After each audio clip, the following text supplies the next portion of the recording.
welcome after the discussions and the presentations to have inputs and to comments, etc.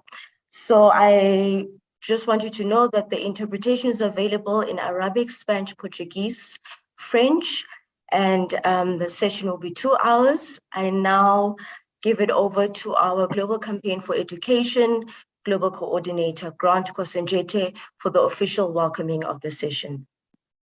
Okay, thank you so much, Pumza, and welcome everyone. Good morning, good afternoon, good evening, wherever you are. We are living in multiple different time zones, and it is always great to meet together. This is one of those opportune moments every year that we sit to discuss and review how the SDG implementation has happened over the year. What are the challenges?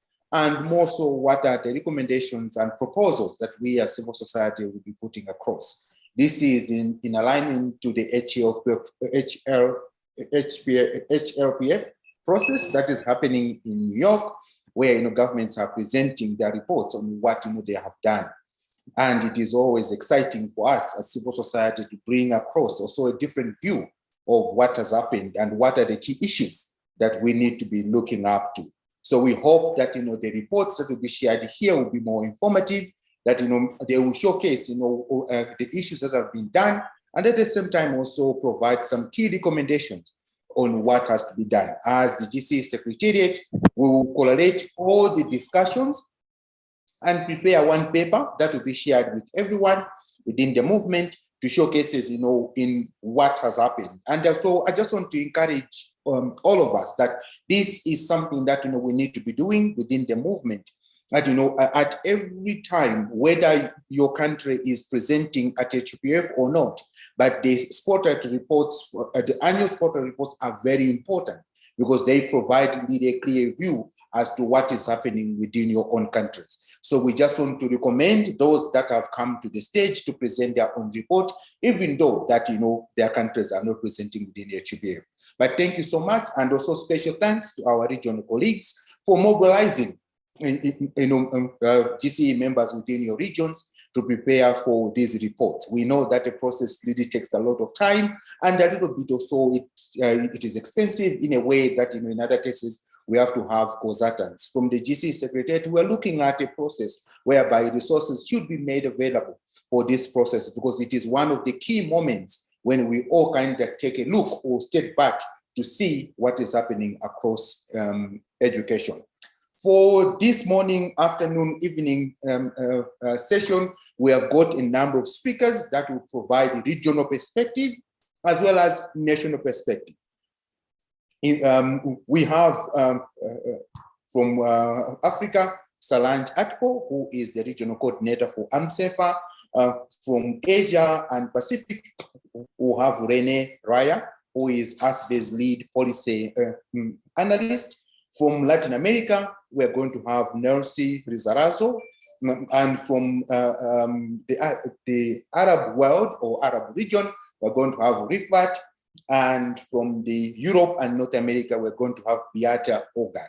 And in addition to these, we also have our National Coalition colleagues who will be speaking on the same. We have got from Cameroon, Olivia Tekau, and from Lesotho, our sister Sebasato, I'm pronouncing the name very well. Then we have got Junior, from Cote d'Ivoire. Then we'll go into Asia from Pakistan. My good friend Sarah, I saw her here as well. Then from Pakistan, we have got Shanta. From Latin America, from Argentina, we have got Marcela Brown. From Brazil, Andresa Pelanda. El Salvador, Jasmine. From the Arab world, we are going to have Arazek, that's the way I can pronounce the name. My apologies if I'm mispronouncing the name. Then from Tunis, we've got Kamal. Then from Europe and North America, we do have Beata. So we welcome all of you to this session. For those of you that are joining, please write in the chat box, your name and where you're coming from and your email address, so that, we can share these reports with you. Without much ado, I now hand over to Solange, who's going to give us a regional summary of the spotted report of what is happening in Africa. Over to you, Solange, and you have got 5 minutes.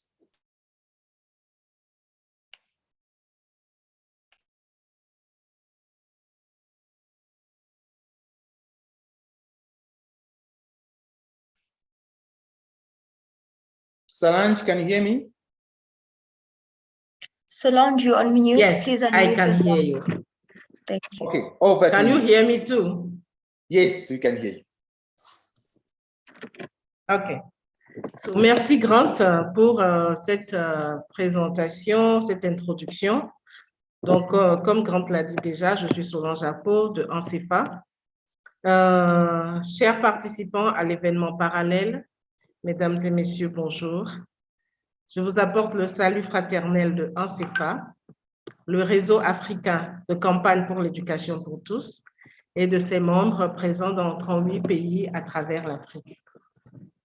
Et comme il est maintenant devenu de coutume, lorsque nos dirigeants et gouvernants se retrouvent pour évaluer leurs efforts dans la réalisation du programme de développement durable à l'horizon 2030 et rendre compte des progrès obtenus dans la mise en œuvre des ODD et de l'agenda 2063 de l'Union africaine, il est de bon ton que nous, organisations de la société civile, fassions entendre nos voix, les voix du peuple, pour donner notre perspective de cette avancée que nous qualifions quand même très lente vers l'atteinte des objectifs de développement durable. Le thème du forum politique de haut niveau de 2022 nous interpelle. Reconstruire en mieux après la pandémie de coronavirus, tout en avançant sur la voie d'une mise en œuvre intégrale du programme de développement durable à l'horizon 2030. 2 ans après l'arrivée du Covid dans nos vies, on est maintenant capable d'évaluer l'impact des pertes d'apprentissage dues aux fermetures massives d'écoles pour contrôler l'évolution de la pandémie. Les avancées qui avaient été obtenues avant la survenue de la COVID ont été stoppées et le risque est de voir tous ces efforts anéantis. La crise de l'apprentissage s'est accentuée et il est estimé que dans les pays à faible revenu et à revenu intermédiaire, la proportion des enfants de 10 ans qui ne peuvent lire une simple phrase a bondi de 58% à 70%.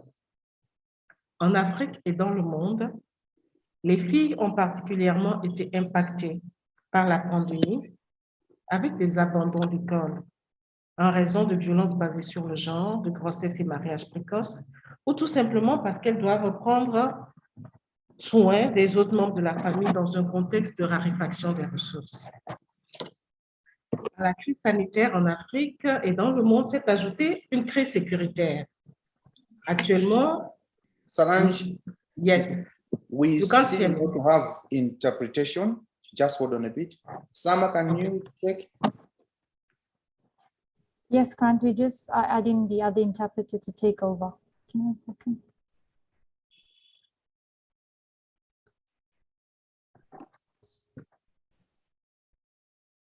I apologize for this, but yes, we can hear you now. Okay, Solange, you can proceed. Thank you, Grant. Donc, je disais qu'à la crise sanitaire s'est ajoutée une crise sécuritaire. Les attaques contre les écoles, les conflits transfrontaliers et la résurgence de phénomènes terroristes sur le continent africain ont poussé des millions d'enfants en dehors du système scolaire. Au début de l'année 2022, environ 11 819 écoles étaient fermées en raison de l'insécurité dans les zones touchées par les conflits en Afrique de l'Ouest et centrale, contraignant plus d'1 million d'enfants à interrompre leur éducation. La guerre en Ukraine qui se poursuit et dont les conséquences dévastatrices se font sentir partout dans le monde, y compris en Afrique, avec l'augmentation des prix à la consommation. Les pays africains, bien qu'ayant augmenté leurs ressources allouées à l'éducation avant la pandémie, n'ont toujours pas tous atteint les indicateurs de référence de 15 à 20% du budget national, tout en sachant qu'en tant que pays en voie de développement, c'est plutôt la fourchette haute de 20% que nous fixons ou les 6% du PIB alloués à l'éducation.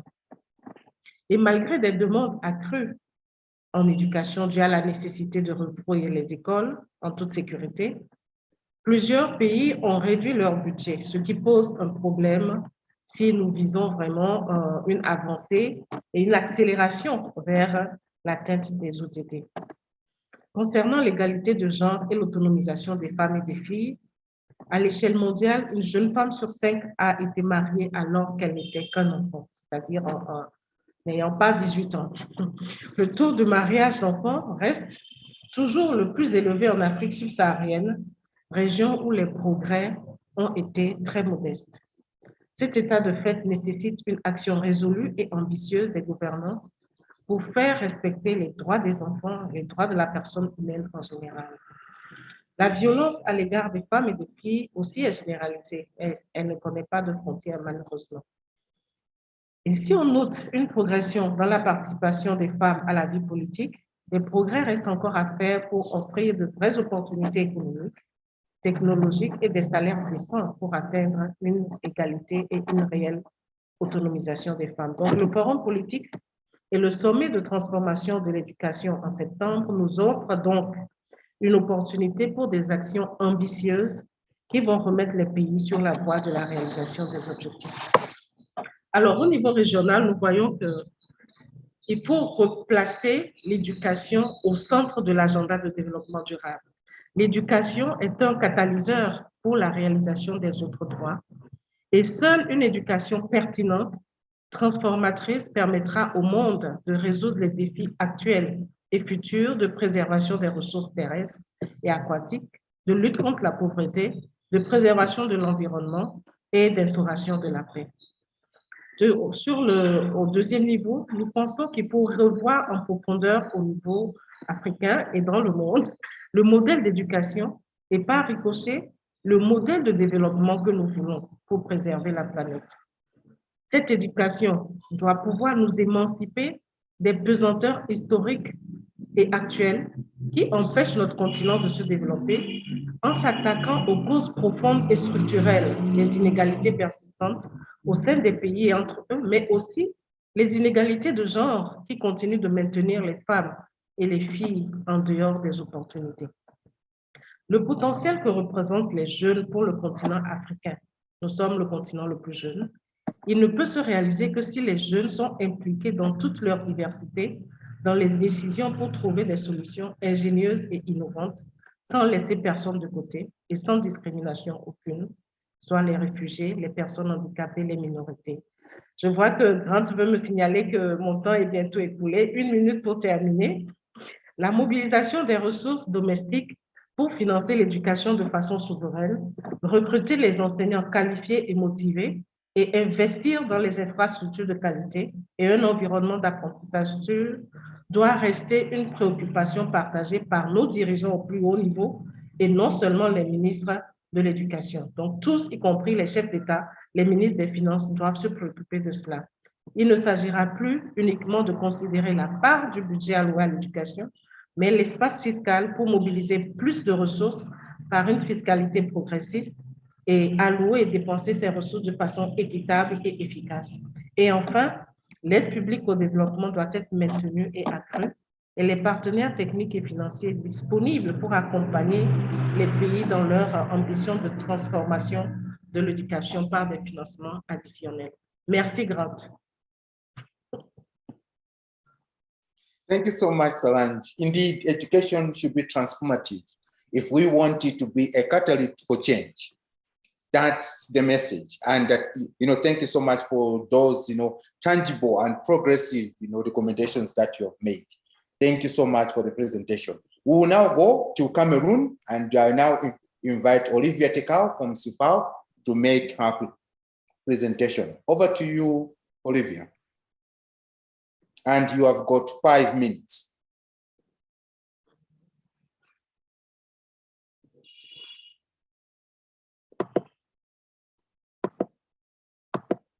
Olivia, are you with us? Olivier?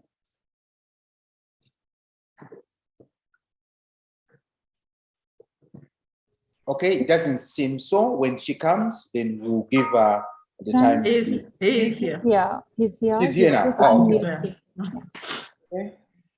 Oh, nice. Go ahead.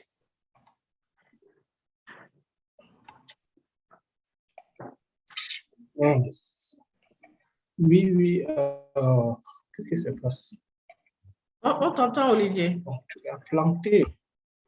Ah, c'est planté. Toi, je suis bien connecté. Olivier, on t'entend.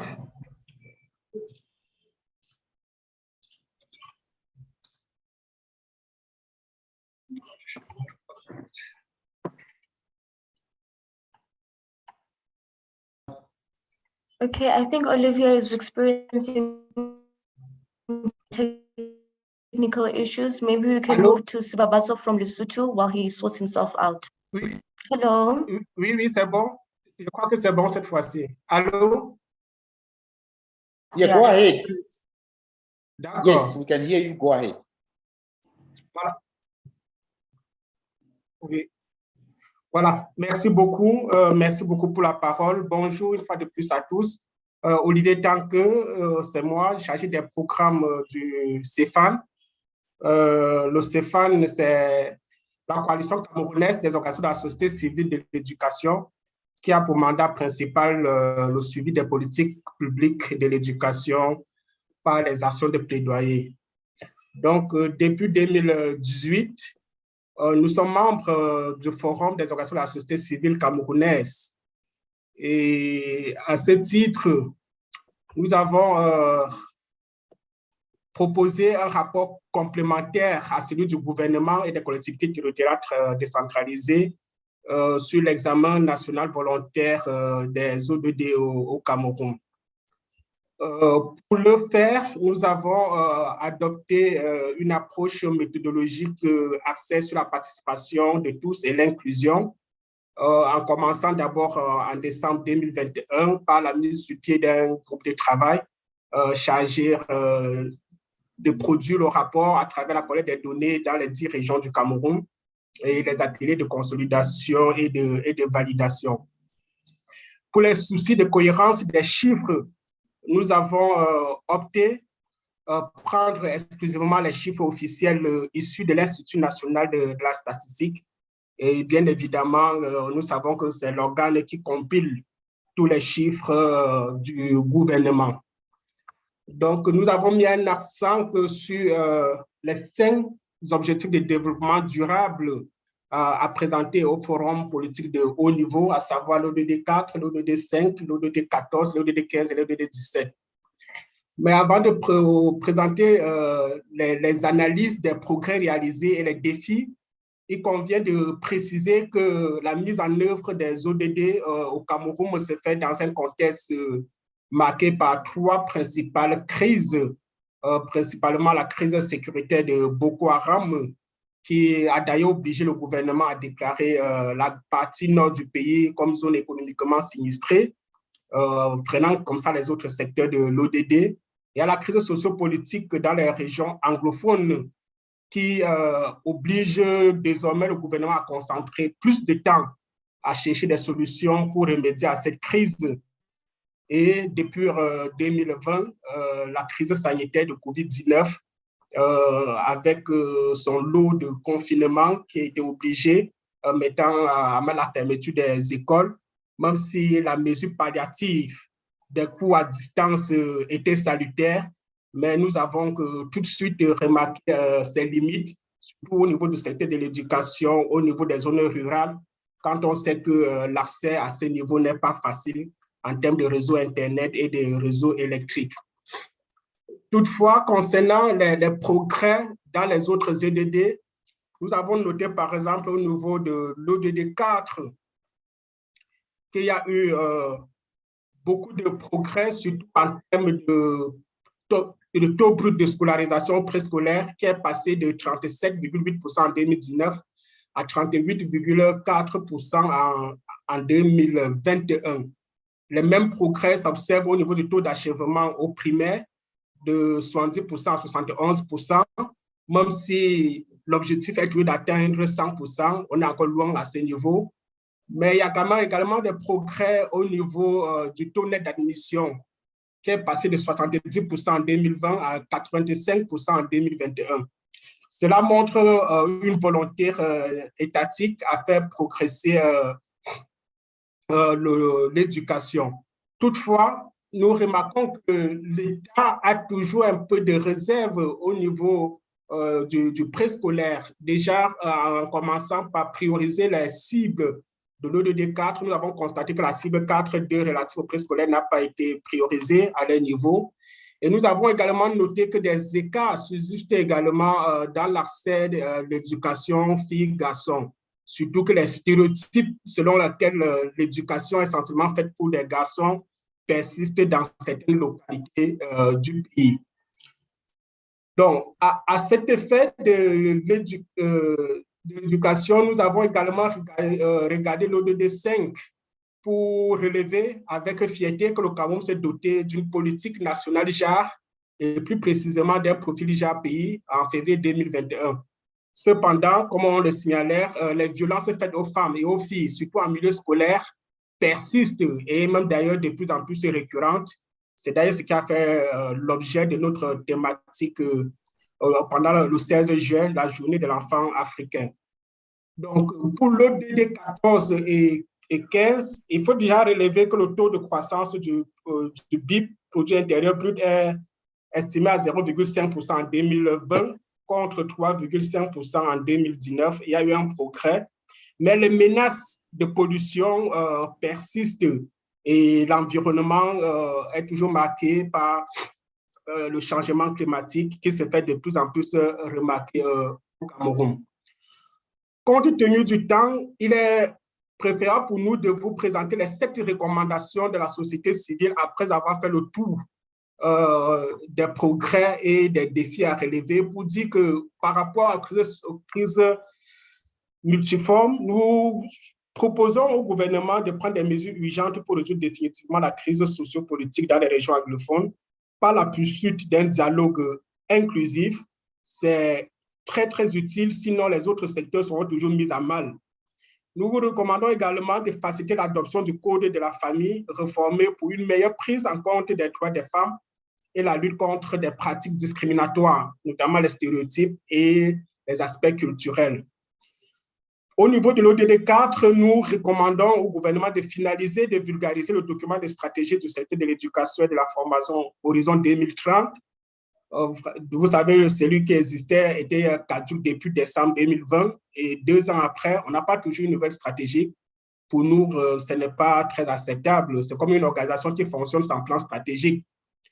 Nous recommandons également d'augmenter le budget national du secteur de l'éducation pour passer de 15,11% en 2022, c'est-à-dire actuellement, à au moins 18,5% en 2025, tel qu'ils ont pris l'engagement au forum, au sommet du PME de Londres, et pourquoi pas atteindre les 20% recommandés par les Nations Unies d'ici 2030.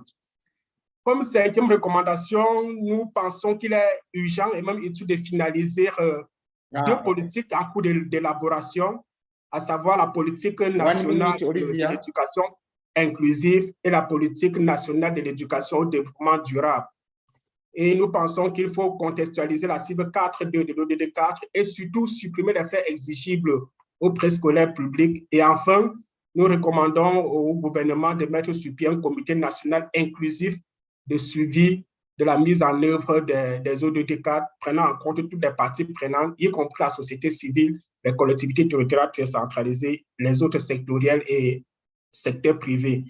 Donc, voilà ce que nous pouvons résumer en très peu de temps qui nous a été accordé. Nous sommes disposés à répondre aux questions éventuelles. Merci. Thank you so much, Olivia, for that. I'm sorry we had to stop due to time, but the reports, all your presentation will be shared with everyone. And can I also encourage everyone to be, as we are listening, to be posting your questions, your comments in the chat, and our colleagues from the Secretariat are monitoring that, and we should be able to discuss that at the very end. So if you have got any questions, please hold your horses for now. We are going to have that session at the very end, when everyone else has made their own presentation. And thank you once again, Olivia, for that presentation. Now, we'll go to Cameroon. We'll now request Junior Komoy to make his presentation. Over to you.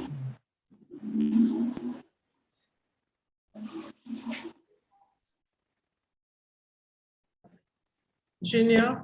Allô? Yes, go ahead. Vous m'entendez? You have got 5 minutes. Ok, d'accord. D'accord, merci bien, merci bien, merci bien, j'ai bien compris. En fait, il faut dire qu'au niveau de la Côte d'Ivoire, il y a eu un exercice très intéressant qui a été donc organisé à l'initiative du gouvernement, ce qu'on appelle donc les états généraux de l'éducation et de la validation, qui ont permis donc justement de faire un diagnostic vraiment en long et en large. Ça a été donc un processus participatif et qui a permis à la Côte d'Ivoire de pouvoir faire ressortir, on va dire, si vous voulez, donc une analyse. Et cela facilite justement donc l'élaboration de tout document, entre autres donc les évaluations donc à présenter en septembre. Au niveau donc de la Côte d'Ivoire, le document qui a été présenté et qui est donc sur le site, à vrai dire, n'a pas été un document consensuel. Parce que s'il avait été consensuel, on aurait certainement donc pu avoir des éléments plus fournis que ce qui est présenté donc sur le site donc du forum. Et quand on regarde dans ce document-là, il a mis l'accent sur 2 cibles, la cible 4.1 et la cible 4.6. Et donc, ce que je fais, comme je n'ai que 5 minutes, je vais justement donc regarder donc ces 2 cibles-là et faire un peu, si vous voulez, les commentaires sur ce qui a été donc dit. Concernant la cible 4.1, le constat qui est fait, c'est effectivement donc une évolution positive d'un certain nombre d'indicateurs. En l'occurrence, donc les taux de scolarisation et les taux d'achèvement au primaire et au secondaire premier cycle. C'est vraiment, quand vous regardez donc toutes les données produites par toutes les statistiques, vous avez effectivement à ce niveau donc des évolutions donc positives. Et l'explication qu'on peut donner donc à ces évolutions-là, c'est l'instauration de la politique de scolarisation obligatoire qui donc contraint les parents à envoyer donc leurs enfants à l'école et qui contraint aussi l'État à mettre en balance donc en face donc des moyens pour pouvoir donc résorber ce flux d'enfants donc qui arrivent. Et tout cela explique, si vous voulez, donc les évolutions donc des taux de scolarisation. Par rapport donc au taux d'achèvement, des mesures ont été prises justement pour maintenir les enfants dans le système donc éducatif afin donc de pouvoir les garder entre l'âge de 6 et 16 ans dans le système. Et par rapport donc à la cible 4.1, ce que nous recommandons, parce que les insuffisances, il y en a, mais la plus remarquable, c'est, si vous voulez, donc les apprentissages. Et tous les rapports, en l'occurrence donc le PASEC 2019, indiquent clairement que les enfants au primaire en Côte d'Ivoire ne savent ni lire ni écrire à la fin du cycle primaire, ou du moins très peu savent lire et écrire à la fin du cycle primaire. Et donc, comme recommandation, ce que nous avons donc fait, c'est de recommander à ce que l'État de Côte d'Ivoire puisse élargir le plan d'accompagnement individualisé à tous les élèves. Parce que c'est un plan qui a été donc pris en début d'année 2021 par la direction de l'égalité et de l'équité des genres à l'endroit donc des jeunes filles pour booster donc l'apprentissage, pour booster donc le maintien et leur achèvement. Mais nous, les résultats, il faudrait donc élargir donc ce plan-là donc à tous les enfants afin qu'on puisse donc améliorer donc qualitativement donc les apprentissages.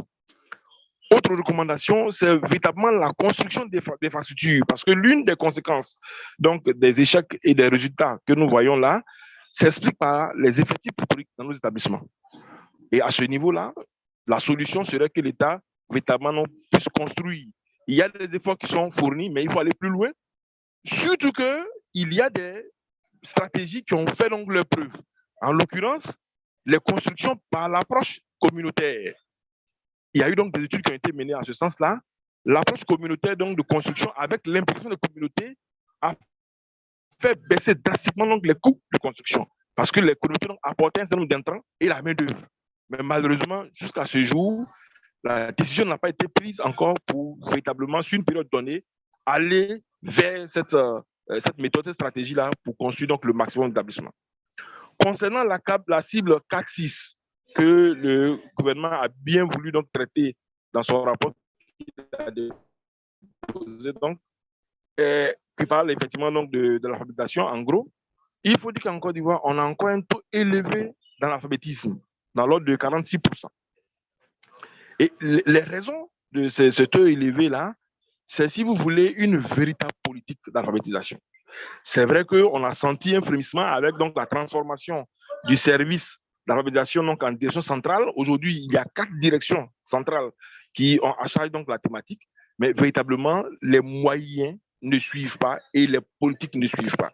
Et donc, il est question aujourd'hui de véritablement donc mettre les moyens et puis suivre les stratégies et les politiques qui ont été donc initiées. Par exemple, il a été décidé que dans chaque école primaire, on puisse donc avoir un centre d'alphabétisation. Malheureusement, ce n'est pas le cas.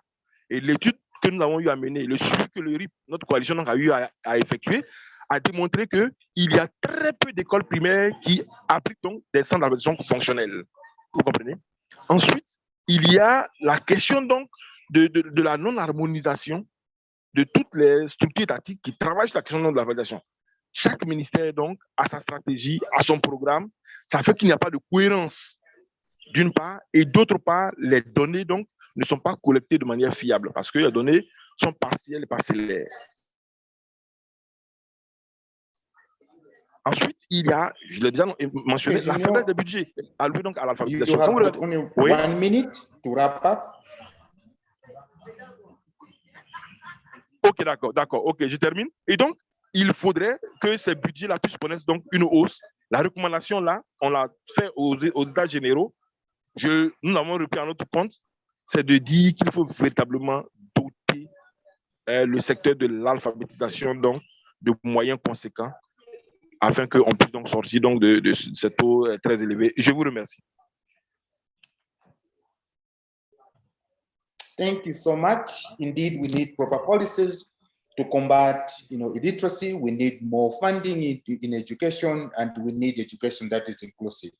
Thank you so much for sharing those spotlights. We will now move to Lesotho, and the spotlight report for Lesotho will be presented by Sekonyela.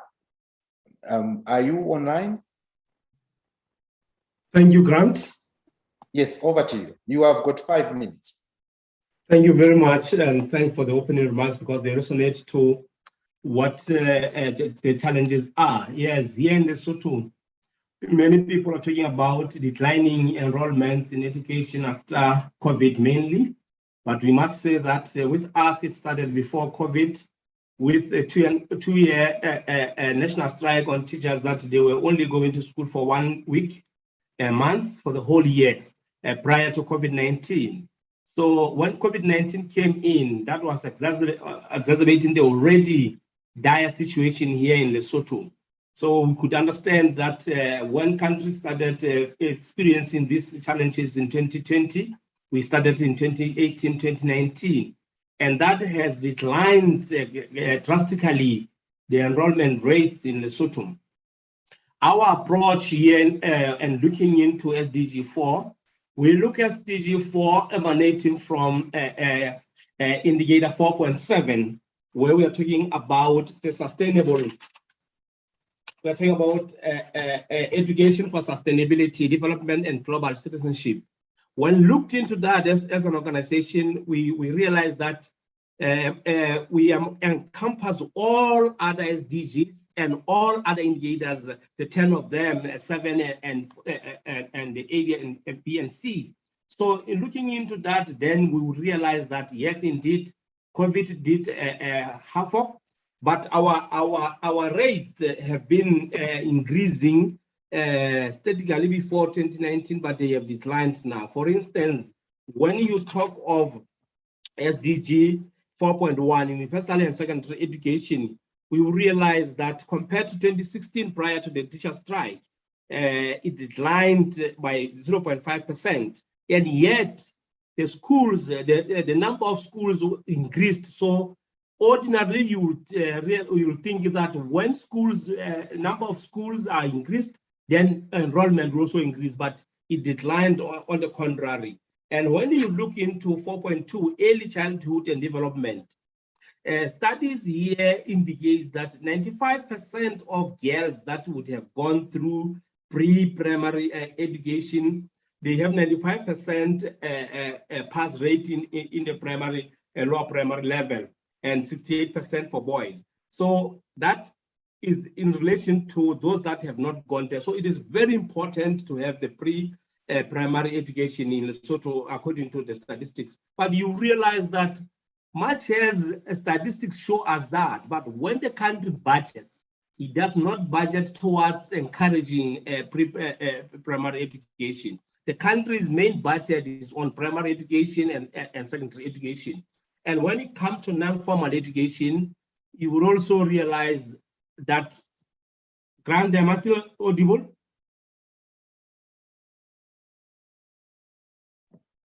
Yeah, Yes. when it comes to non-formal education, you also find out that really we are looking into the fourth industrial revolution. We are looking into a time when you need to have policies that encourage non-formal education so that when we get pandemics like COVID, we are not scared, we can still continue with learning. So that is the challenge we have.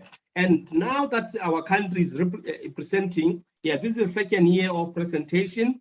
We played a major role in preparation of that report in New York, but we are very much concerned, like Cameroonians have said, that the 2019 report had all the recommendations that were not put in place, and we are not going to go on like that. And 4 years down the line, we are reporting, and yet we do not implement what the recommendations say. One of the challenges that we have here, we have a huge wage bill, which makes it difficult for the mega resources that are into education to go into where it matters most. Yet our education receives the second highest budget in the country, which is, when you look at base value, is more than what the global recommendation is. But when you analyze it and get into it, you realize that it doesn't go to the resources, because we are now, another challenge is that we are operating an integrated curriculum here in Lesotho. A curriculum that each learner is not compared to another learner according to their abilities. And you need to do that. That's a very good curriculum, but it fails because there are no resources. When we talk of the teacher training and the teacher in service for them to appreciate the new curriculum, you realize that there are challenges, serious challenges. On the positive side, yes, of course, we have policies now. We have a non-formal education policy. We have inclusive education policy, which cater for the people with disability or learning challenges. You realize that when you talk of enrollment, 4.4% that has declined is on those that are people with disability. And having said that, you realize that on an overall, the net enrollment here in Lesotho, a girl child is better than a boy child. That does not say that we can only concentrate on the boy child, because the girl child also is affected by the gender-based violence. And the country now is on the verge of developing a gender-based domestic violence bill, because when you look into SDG 4, you need to work it with also SDG 5, because the issues of gender parity, they come to play. Lastly, there is a very disturbing situation here about the Auditor's General report. It has just been issued 2 days ago, and it shows that billions of dollars are not accounted for. And as such, as an organization, after this meeting in New York, what we are going to do, we continue to do policy reviews, and we are going to venture into the social accountability with narrowing it to education to see how many dollars have been unaccounted for by the ministry, so that duty bearers do account, because if we do not do that, then we will never achieve, even if we can have the very progressive tax base, we will not achieve to fund education when millions of monies are not accounted for. So that is what the new trajectory that we are getting into here in Lesotho, and we'll be doing the Education Transformation Summit here in Lesotho to ensure that the new curriculum has the resources so that it benefits a general child, not now that a child in lower secondary would be having challenges in reading and writing and numeracy. So those are the challenges that we are seeing in the report, and these are the challenges that as an organization here in education, we assist with and are to be tackling. Thank you very much. For that analysis. Please share more details about the Education Transforming meeting that will happen in Lesotho, and we will be willing to support you and also to engage with you on that. But thank you so much for that presentation. That closes off all the spotted reports for Africa. We will now go to Asia. So I will now pass on the baton to Rene Raya to make his presentation. Yes, good day. Thank you, Grant. Thank you, Grant. And good day to everyone. Greetings from Manila and the Asia Pacific region. We would like to send you our message of peace and solidarity to all friends and colleagues from around the world. Well, I have the honor and privilege to present to you the spotlight reports that were done and completed by National Education Coalitions of ASBE and the Global Campaign for Education. So, yeah, if you can show this next slide for the spotlight reports. First, coming from the BNR countries, the Pakistan Coalition for Education, PCE, also from Civil Society Network for Education Reforms, INET Philippines, and from the Coalition for Educational Development, Sri Lanka. These are the BNR countries where we have developed spotlight reports. And of course, even if they are non-BNR reporting countries, most of our coalitions in the region are also preparing spotlight reports, sometimes focusing only on education, but going beyond and linking education to the other SDGs. And this includes AED from Kyrgyzstan, we have NCE from Nepal, we have COBLE from Vanuatu, COESI from the Solomon Islands in the Pacific, PIN from the Papua New Guinea, and also BAEFA from Vietnam. And there are a number of other coalitions that are preparing still their spotlight reports. And so the stories that are told in these spotlight reports are kind of similar, but varying in scale and also in intensity, and sometimes differentiated by the particular country and historical context.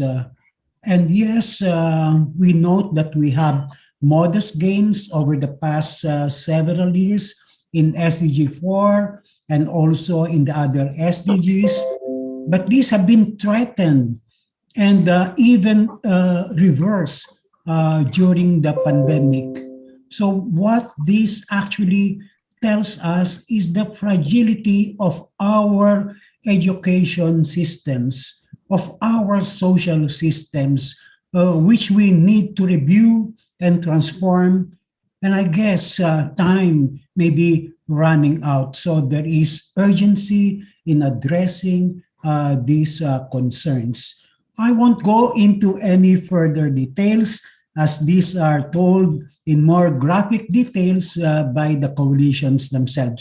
So let me call Kanis Zera from the PCE, Pakistan Coalition for Education, to share the highlights of their spotlight report in Pakistan. Over to you, Zera.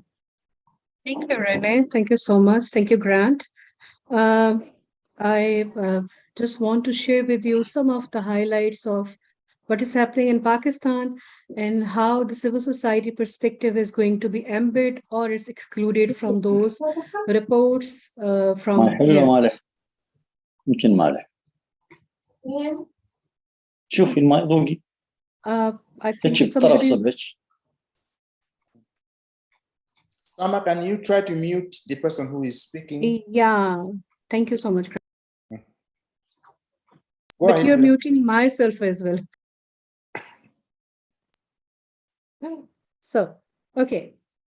So, so if we could just give you a glimpse of what is happening in Pakistan. Pakistan is the 5th populous country in the world, having around 35% of population. It's age 14 or younger. We are the country who claim ourselves that we are food producing country, while we have like 37% of our population remains food insecure. Majority of the girls and women.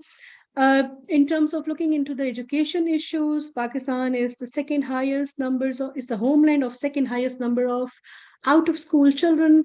After Nigeria, we have like 22.8 million children, and this is the number I'm quoting as a pre-COVID situation.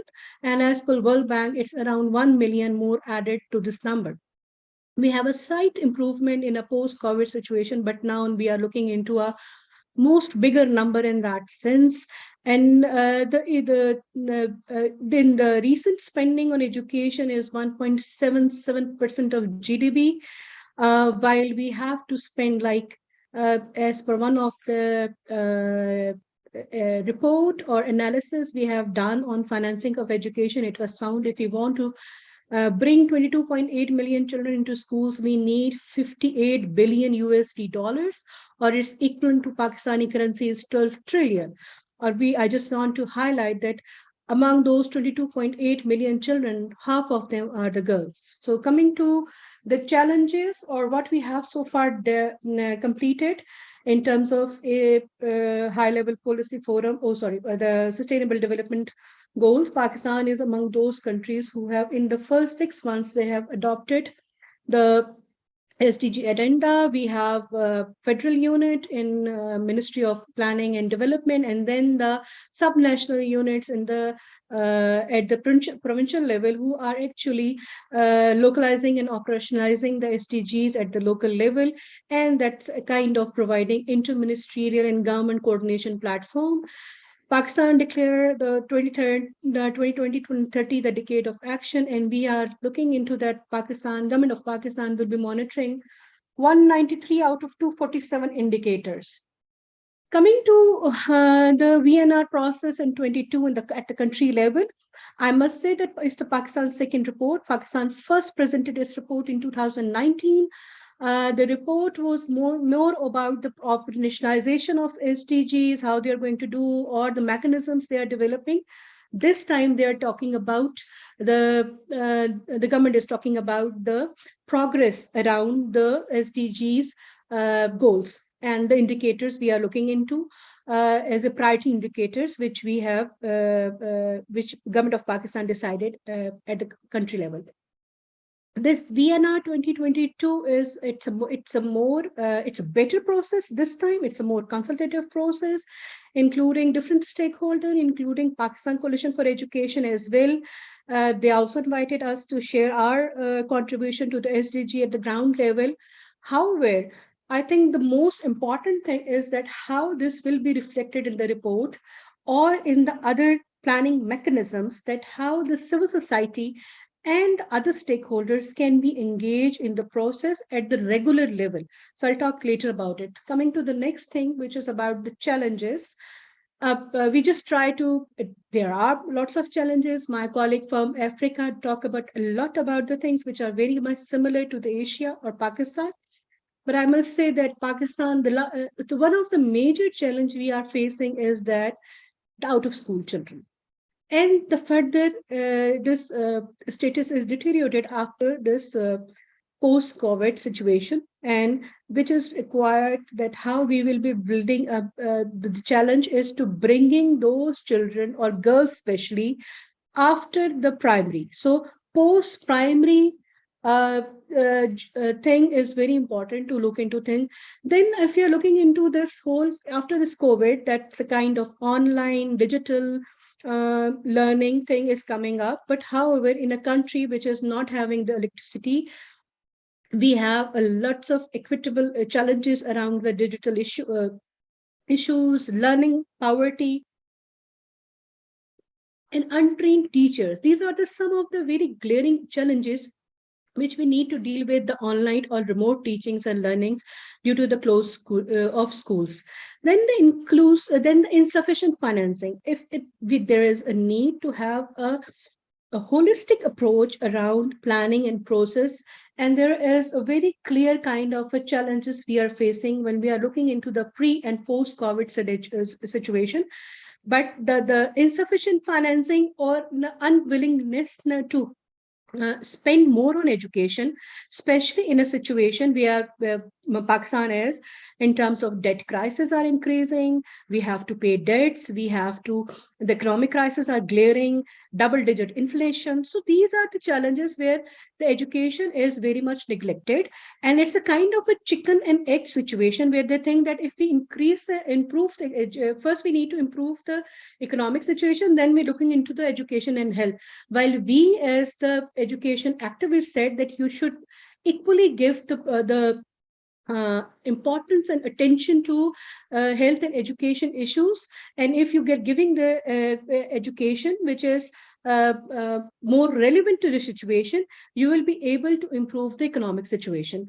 Then the last one is the inclusive engagement. It's which we're talking about, and most of my colleagues talk about the credible data, access to credible data, and inclusive engagement. So what we need to do. So coming to the recommendation part, I must say, can you go to the recommendation slide, please? Thank you. One of the major things is that we need to have, at the country level, there is a need that all the brains need to sit together and come. There is a continuous consultative and engagement process in terms of making policies, in terms of engaging with other other experts, and as well as linking the education with other SDG goal, while we are actually in the process of looking into a comprehensive development on the sustainable development agenda. Now coming to my colleague talk about the progressive tax system. I agree with it, but there is a need to discuss the issues of increase in debt, and that's required to discuss such things with the IFIs, with those banks which are giving loans, because if they are not, they are talking about increasing that tax system, but double tax systems, and if they are not bringing those who are not giving taxes into this, then the poverty will be increasing. The further circulation of exclusion of marginalized communities, especially women, is there. Coming to the skill-based training and education, I must say that there's a requirement that in the post-COVID situation, we must link education and curriculum to the vocational skills, to the lifelong skills, because the climate change, because the health issues, because the poverty, that's need to be linked. If we have more technical hands and brains in Pakistan or in the countries, it will be linked to the progress of any country, either in African country or Asian country. So I think that we need to look into the equity focused digital education system, and to deal with if God forbid, if we are having other waves of COVID, we should not close the schools, whether we will give the skills and education to students to improve our learning poverty. Thank you. Thank you so much. Thank you, Sarah. And Shanta, over to you for the sharing on the spotlight highlights of Sri Lanka. Shanta, please go. Thank you, Rene. Thank you for giving me this opportunity. And good evening, good afternoon, good morning to all of you. I'm Shanta Kulatunga from Coalition for Education and Development. So we will start with the achievements during the past couple of years. Actually, Sri Lanka laid a good, solid foundation for SDG agenda through Sustainable Development Act number 19 of 2017. Actually, that provide the legal framework to conduct the activities related to SDG agenda in Sri Lanka. And it also established a Sustainable Development Council to monitor, to coordinate, to report all the actions related to sustainable development goals in Sri Lanka. And secondly, in 2020, Sri Lanka has drafted a national policy and strategy for SDGs with the consultation of relevant stakeholders. Actually, CED, Coalition for Education Development, also invited for this consultation, especially on the SDG 4 component. And the thing is, still the government has not officially adopted or officially accepted this framework. But anyway, Sri Lanka has drafted the national policy and strategy for SDGs, I mean the overall SDGs in Sri Lanka. In addition to that, if you are moving to the education sector, so SDG 4, presidential task force has been appointed by the president to review the current existing education system and to make suggestions for the further developments. And they have presented their reports in 2020 to the president, and that is called Reimaging the Future of Education in Sri Lanka. So there is a good framework and good report analyzing all these the current issues and the loopholes and the gaps. So they have produced a good report with the recommendation. So that is also there. So that is one of the achievement that Sri Lanka has made with regard to the SDG 4 agenda. And in addition to that, Ministry of Education developed a medium-term strategic plan for the period from 2020 to 2025 with 4 thrust areas. I think if you refer our reports, you can get more details on these thrust areas. Anyway, this is actually this is based on the issues that we have faced in the 2019, especially the COVID pandemic situation, because we have to do some major shift on our education system, because we have to move from the classroom type education to the online education platform. So there are so many difficulties to move to shift from another level or another platform. So students as well as teachers, they also had some kind of mental stress and some kind of difficulties in moving to another platform. So in addition to that, the current education system in Sri Lanka has been criticized by several actors regarding its quality and relevancy. So based on those factors, the Ministry of Education has developed this framework. If you can, I think yeah, thank you, Lee. And in addition to that, last year, the National Education Commission, they announced that they are forming a national plan of action, I mean the national policy for non-formal education sector in Sri Lanka. This is for the period 2020 to 2030.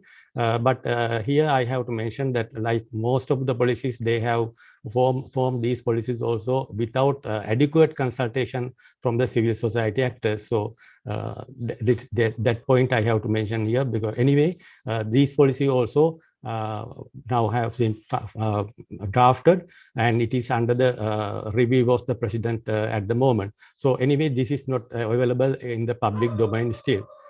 And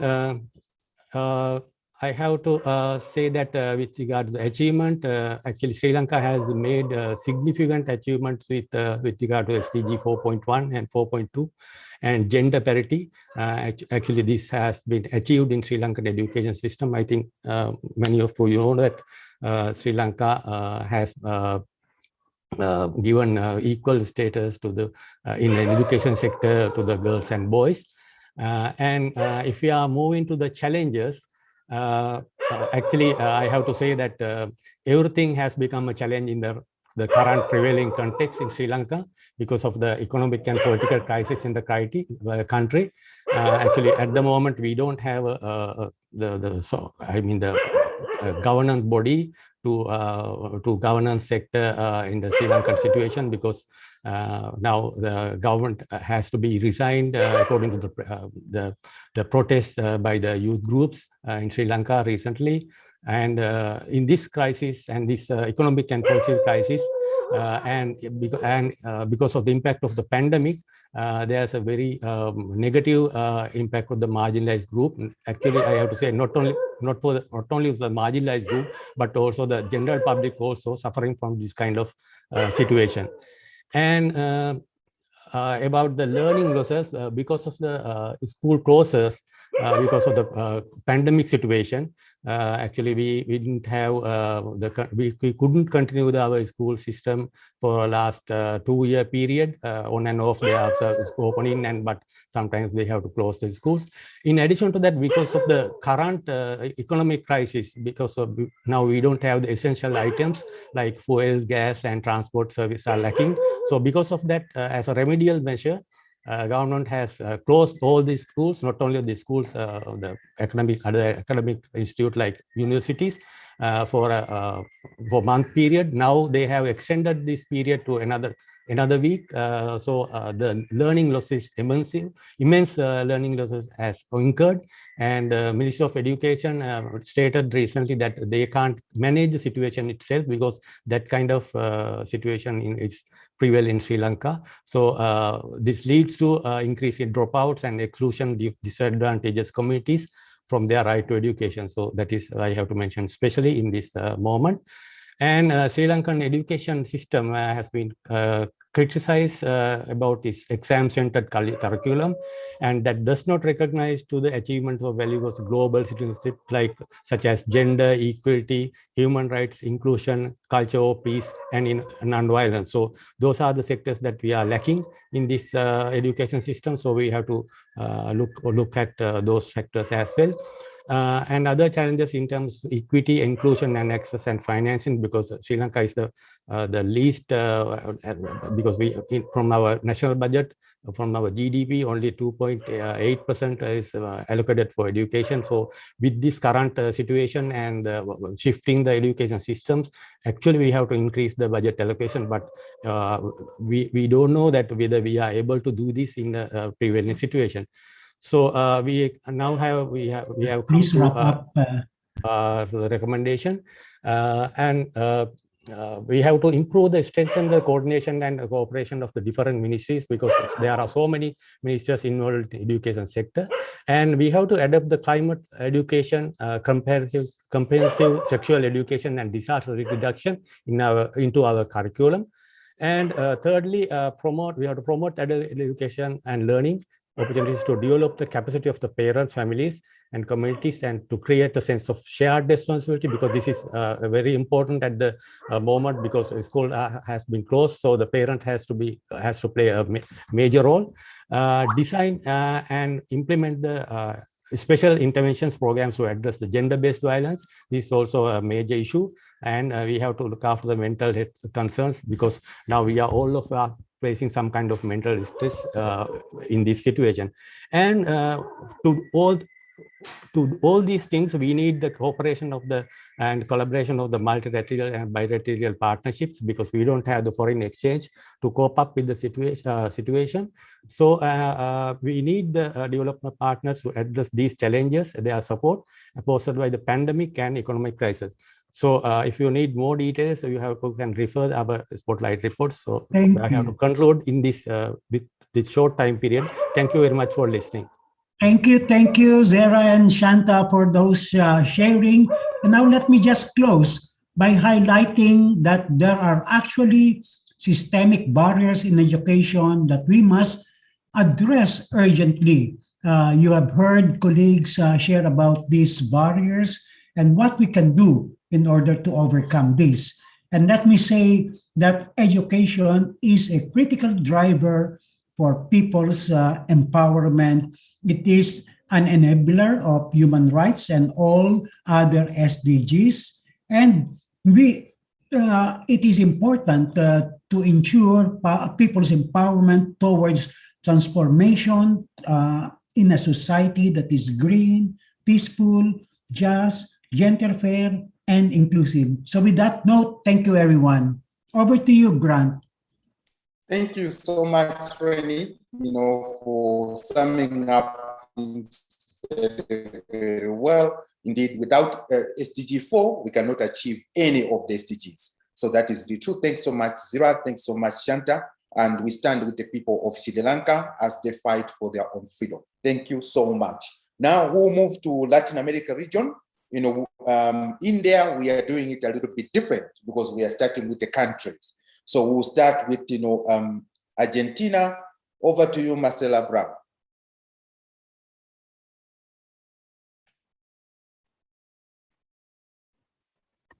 Marcela, yes, here I am. Acá estoy. Okay, Muy buenos días a todos y a todas. Un placer estar acá. Gracias por este espacio donde podemos compartir. No voy a repetir, digamos, como decimos en el tango, nos une el amor y también el espanto en el que nos encuentra la situación de desigualdad, de pobreza y de desvinculación educativa en, diría, casi todos los países de la región. Entonces me quiero concentrar en algunas situaciones de ventaja que tenemos, que Argentina cuenta con muchas normativas que facilitan y garantizan el derecho a la educación, la obligatoriedad de la educación y un acceso que tiene que ver con el crecimiento de las posibilidades de universidades, de acceso a la universidad en el territorio argentino que se ha ampliado, aunque esto no es un tramo obligatorio y todavía tenemos muchas dificultades ahí. Tenemos una ley de financiamiento que requiere que los estados inviertan el 6% del PBI, aunque lastimosamente esto solo se ha cumplido en el año 2015 y luego de eso ha descendido dramáticamente junto con el endeudamiento de nuestro país, la deuda externa, el compromiso de casi el 90% del PBI para la deuda, para el pago de la deuda externa. Otra de las cuestiones es la falta de equidad, o sea, el concepto de igualdad ya nos queda completamente lejos, y en un país federal como el nuestro, donde el presupuesto y las escuelas están descentralizadas en 24 jurisdicciones, donde el 70% del presupuesto lo ponen estas jurisdicciones, esto hace que la justicia fiscal y la distribución de la riqueza sea un requerimiento imprescindible para la garantía y para la equidad, o sea, que a cada persona le llegue lo que necesita. Para eso hay que invertir más donde menos hay. Entonces conocemos los problemas y están publicados en todas las redes, con lo cual las recomendaciones están centradas en que no solamente se cumpla el 6%, sino que la equidad, de acuerdo a los estudios que hemos realizado, requieren del 8% del PBI. ¿Y para qué lo necesitamos? Para garantizar trayectorias diversas con acompañamientos de trayectorias que garanticen que justamente la población que está en situación de mayor vulneración de derechos pueda no solamente acceder a la escuela, sino también permanecer y certificar. Por otro lado, necesitamos docentes bien remunerados, que su trabajo sea reconocido profesionalmente y garantizadas trayectorias profesionales. Necesitamos equipamiento, conectividad, el derecho a este bien público y social que sabemos que hoy es también un piso básico para poder, que no reemplaza el vínculo pedagógico cara a cara, pero sabemos que es parte de las herramientas que se necesitan. También necesitamos educación sexual integral. En nuestro país el 13% de los niños y niñas nacidos en el país son de madres y padres adolescentes. Entonces, esto también me lleva a otro tema, que es el tema de que todos los problemas tienen que ver con el sistema educativo para garantizar el derecho a la educación. En un país donde el 50%, casi el 60% en pandemia, de niños, niñas y adolescentes están en situación de pobreza, requiere de un sistema de protección social muy activo, de transferencias a las familias y de transferencias a estas madres, padres, adolescentes que recién mencionaba, y también sistemas de protección de cuidado para que el tema de cuidado de otras personas de las familias no recaigan en nuestros estudiantes y que por eso dejen de asistir a la escuela. Bueno, podría seguir mucho más, pero generosamente hemos repartido el tiempo, distribuido el tiempo en colegas de la región, entonces me concentro en estos aspectos y le doy la palabra a la próxima persona. Muchísimas gracias.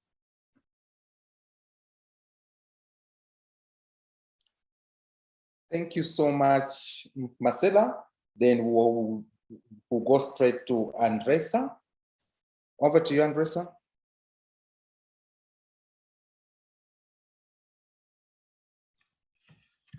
Hello. Yes, go ahead. Thank you, Grant. Vou falar em português sobre a situação no Brasil. Então, primeiramente, gostaria de reiterar que o Brasil não faz parte das revisões voluntárias nacionais neste ano, mas tinha se voluntariado em 2019 para fazer parte da revisão e ele desistiu em julho de 2019, logo antes da revisão voluntária. É um dos casos excepcionais na história em que um país volta atrás de não fazer a revisão, e desde então o nosso governo, sob a presidência de Jair Bolsonaro, tem sido um governo que não tem aceitado e dialogado com a sociedade civil e muito menos apoiado e participado dos debates e através das recomendações das Nações Unidas. Nós fizemos todos os anos um relatório de monitoramento dos Objetivos de Desenvolvimento Sustentáveis a partir de um grupo de trabalho da sociedade civil, e a campanha brasileira integra o grupo coordenando o monitoramento do Objetivo 4. De forma geral, temos pontos sensíveis identificados pelo relatório que impactam todos os ODSs. Então, temos tido fragilidade nas instituições, retrocessos gerais em termos de infraestrutura, ataques a defensores de direitos humanos, uma redução na participação da sociedade civil, agendas grandes de austeridade e privatizações, desobrigações com o cumprimento dos pisos de financiamento, dos mínimos de financiamento, uma agenda coligada entre ultrarreacionarismo e ultraliberalismo no Brasil, o que tem impactado muito a sobrevivência da sociedade civil, e temos tido também um Estado tutelado pelos militares, e uma disputa na sociedade civil por parte de grupos conservadores da base de apoio do governo com grupos que promovem os direitos humanos à sociedade civil organizada. A nível do Objetivo de Desenvolvimento Sustentável 4, de educação, todos eles, neste ano, estão em retrocesso nos seus indicadores. Somente o 4.C é o que está em risco e não está retrocedendo, mas está em risco. Então, temos um cenário de exclusão escolar, de baixa qualidade das matrículas. Então, até na educação técnica, nós subimos muito a quantidade de matrículas, mas a qualidade caiu muito, então nossa avaliação é que é de retrocesso. com 1/3 da população adulta em situação de analfabetismo funcional no Brasil, milhões de pessoas em situação de analfabetismo absoluto no país, o que equivale à população de uma série de países do mundo inteira no Brasil em situação de analfabetismo. Então, toda a estrutura da educação e do ODS está comprometida, e como o ODS 4 está todo comprometido, isso também compromete o cumprimento de todos os demais ODSs. Então, esse é o alerta que a campanha brasileira pelo direito à educação e as demais organizações que compõem o grupo de trabalho da Agenda 2030 têm feito, tanto no Brasil junto aos órgãos de controle e o Congresso Nacional, quanto fora do país, notadamente no Fórum Político de Alto Nível. Então, essa é a situação geral e vou colocar no chat o link para o nosso relatório Brasil em inglês e em português, para que possam acessar. Muito obrigada e passo para a próxima companheira.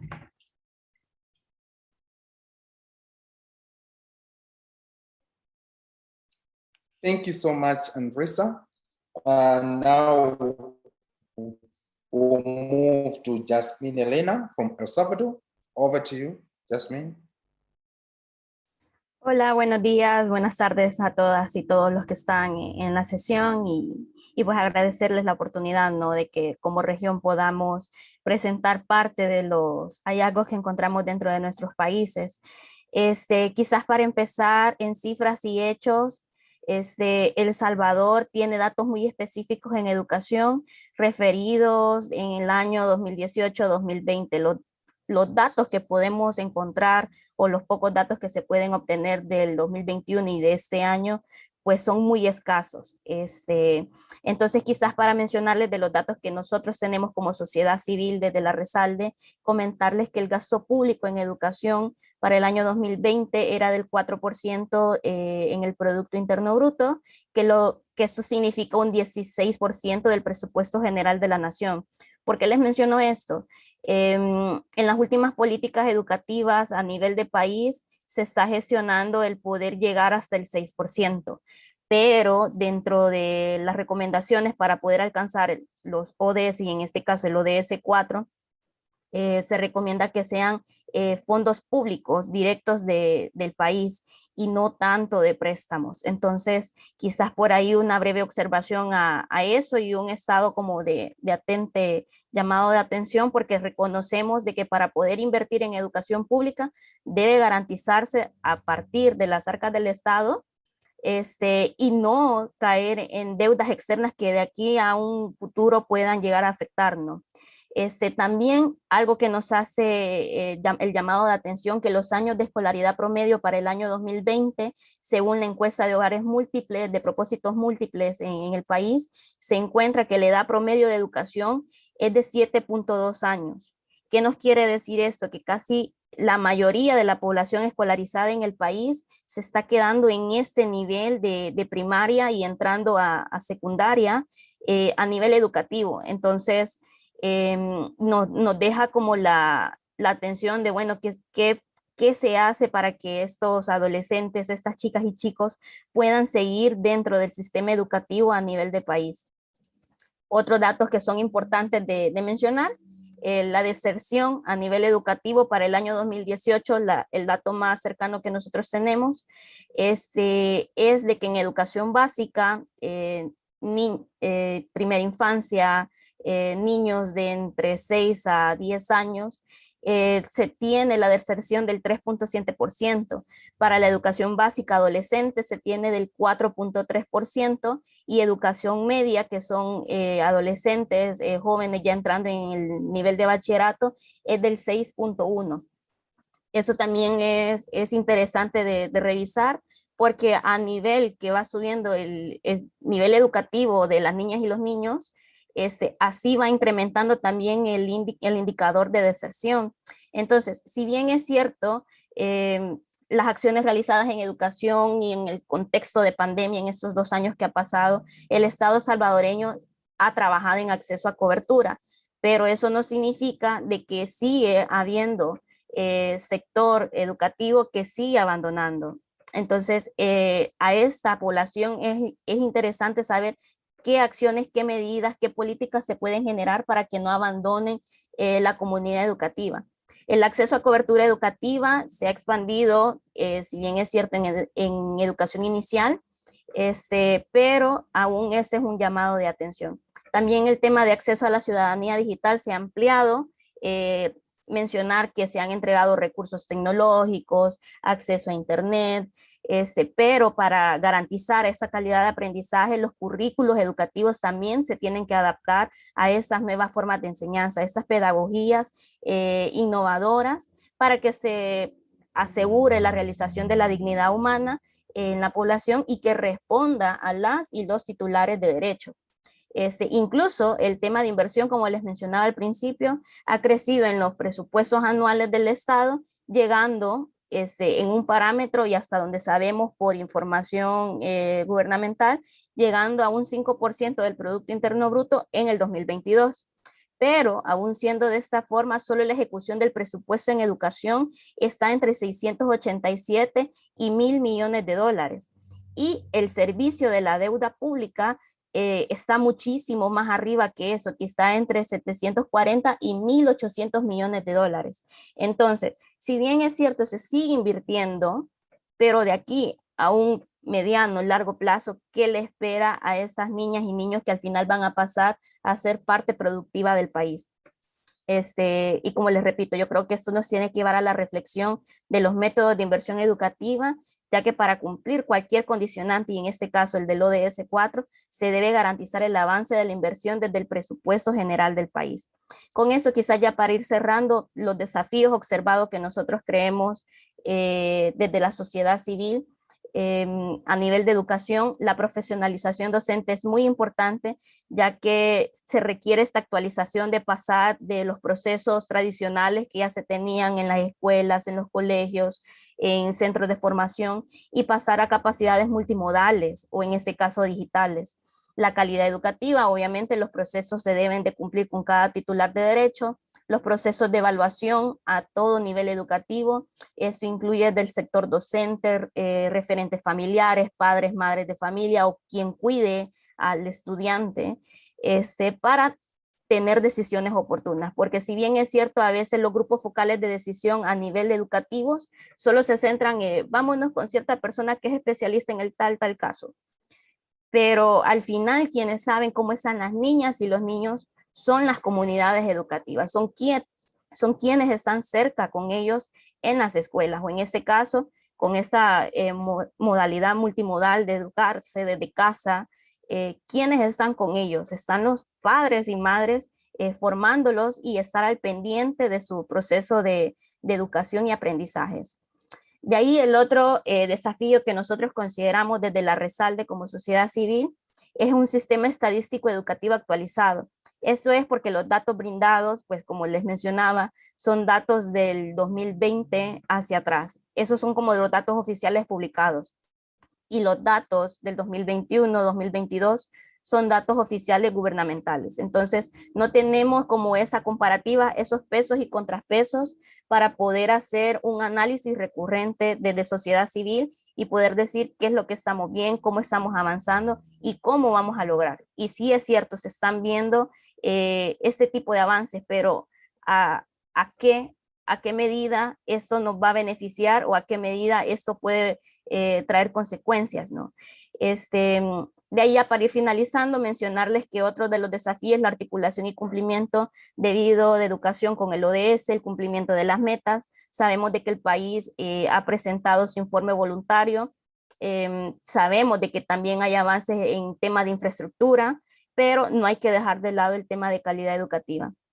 Y ya el último, el financiamiento justo, que es como todos los países de la región Latinoamérica, por lo menos cumplir al menos el 6% del Producto Interno Bruto en educación, con fondos del Estado, vuelvo a aclarar esto, ya que debe de ser el porcentaje mínimo para ofrecer educación pública de calidad universal, equitativa y en igualdad de condiciones. Y creo que esto no solo aplica tanto para El Salvador, sino que yo creo que muchos de los países de la región nos vemos asimilados por este tipo de casos de inversión, de que no directamente vienen de arcas del Estado, sino que son préstamos que al final ahorita nos pueden beneficiar, pero de aquí a largo plazo, ¿qué nos va a esperar? O sea, yo creo que ese es un llamado de atención y pues no todo es corre y corre para cumplir las metas del ODS, sino que realmente haya un verdadero cambio estructural dentro de nuestros países. Muchísimas gracias por el espacio de participación y poder presentar parte de los hallazgos encontrados dentro de nuestro posicionamiento en torno a los avances del ODS.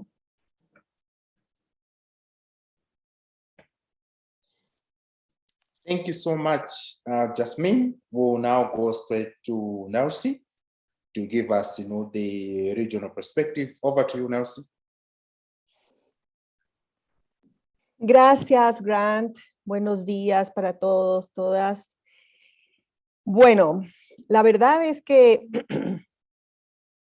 creo que como bien lo dijo Marcela, las distancias en las problemáticas que estamos enfrentando en las distintas regiones nos unen, curiosamente, las distancias nos unen. Pero yo quisiera hacer un destaque, no tanto en términos de datos y de dificultades, porque creo que hemos tenido ya bastante panorama y mirada sobre tales dificultades, diciendo lo siguiente: en primer lugar, decir que nuestros estados tuvieron serias dificultades para dar respuestas adecuadas a la situación que la pandemia implicó para todos los estudiantes y las estudiantes de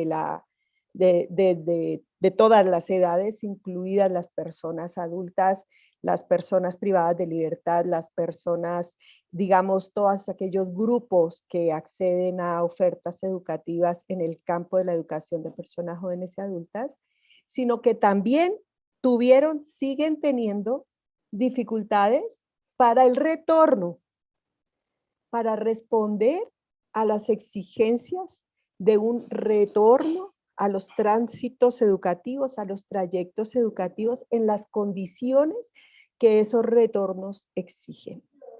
Porque evidentemente, como ya sabemos, hay impactos en los aprendizajes, hay impactos económicos en las familias, millones de chicos y chicas que han tenido que abandonar y que no pueden regresar porque tienen que trabajar para ayudar a sus familias, etcétera, etcétera. Y sistemas educativos públicos que no logran la flexibilidad suficiente, la creatividad suficiente, la apertura suficiente para insertar de nuevo a estos chicos y chicas que los propios sistemas han expulsado por incapacidad durante la pandemia, para acogerlos y responder con metodologías y formas de enseñanza y aprendizaje que se adecúen a sus condiciones. Esto es simplemente para decir que necesitamos estados muy democráticos, muy capaces de entender su rol como garantes de derechos y muy fuertes, porque de lo contrario va a ser muy difícil reconstruir todo lo que hemos perdido. Segundo, sí quiero decir que en la región, como avance y como cosa positiva, hemos logrado un diálogo muy interesante y muy productivo, creo yo, por lo menos en términos de declaración, con los ministros de educación del continente en el marco del Comité Regional 2030, y creemos que hay una comprensión común de que reconstruir no significa volver a lo mismo, ni hacerlo de la misma manera. Entonces no es importante solamente cuánto, es importante cómo. Porque si repetimos lo que veníamos haciendo, que no siempre fue afortunado, probablemente no vamos a superar los mayores desafíos que tenemos a día de hoy. En tercer lugar, quiero destacar el tema del financiamiento, que sin duda es un tema súper central, y queremos destacar y enfatizar el hecho de que la narrativa de que no hay recursos que se está propagando en nuestros estados no nos ayuda y no es verdad. Sí hay recursos. Lo que pasa es que están acumulados en pocas manos. Aquí tenemos que entrar en el tema necesariamente de políticas fiscales progresivas y de justicia fiscal. Que las grandes corporaciones que se han llenado de dinero durante la pandemia a costa de nuestra crisis paguen lo que tienen que pagar. Que las grandes fortunas paguen lo que tienen que pagar. Nuestros estados podrían tener el dinero que necesitan, no solamente para educación, sino para salud, para vivienda, para infraestructura en nuestras escuelas, etcétera, etcétera. Cuarta idea, necesitamos alianzas desde el sector educativo con otros sectores que luchan por otros derechos. Solos como educación no vamos a lograr la fuerza suficiente que necesitamos para impactar en las políticas públicas de nuestros estados y forzar a lo que necesitamos que nuestros estados hagan para garantizar el derecho a la educación de toda nuestra gente. Así que un llamado a las alianzas con otros sectores, el sector salud, el sector vivienda, el sector con los movimientos de género, en fin. Creo que esto es sustancial en este momento de nuestra historia, al menos en nuestra región. Y finalmente cierro valorando la capacidad de movilización y de incidencia que tenemos como sociedad civil, como red regional, como coaliciones nacionales, y haciendo un llamado también a la importancia de movilizar a los actores, a los sujetos del derecho a la educación y de aclarar y ayudar a comprender de mejor manera la situación que estamos viviendo y las alternativas que tenemos para fortalecer esa movilización. La historia enseña que solamente movilizándonos mucho y con mucha claridad vamos a lograr lo que queremos. Así que con esto cierro y creo que hemos respetado nuestro tiempo rigurosamente, compañero Grant. Thank you so much, Narcy, and thanks for that very strong summary, ending it at a very high note. Indeed, we cannot achieve anything on our own as the education sector. We really have to hold hands with other social movements that exist. I think COVID-19 showed us that we really need to do that. We need to stop and change the narrative around financing. No more stories that there's government that do not have money. When you look at money that is actually being lost through illicit financial flows, it's a lot of money that can cover the budget gaps that we have. So we have to change the narrative. We have to mobilize, and we have to bring in the citizens in this call. We need to stop the thinking that we can change it on our own. Citizens should be there, in front.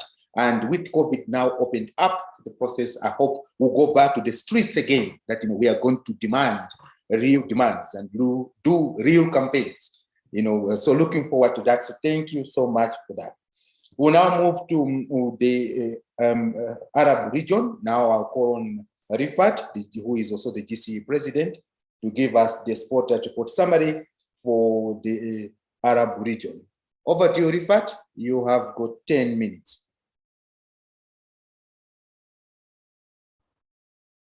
شكرا Grant. I will speak in Arabic, so just يعني شكرا لكل الزملاء الذين تقدموا من قبلي، وتفاجأت أن هناك تشابهات كبيرة جدا بين الدول، إلا أنه في المنطقة العربية يعني الوضع قد يبدو مختلفا قليلا.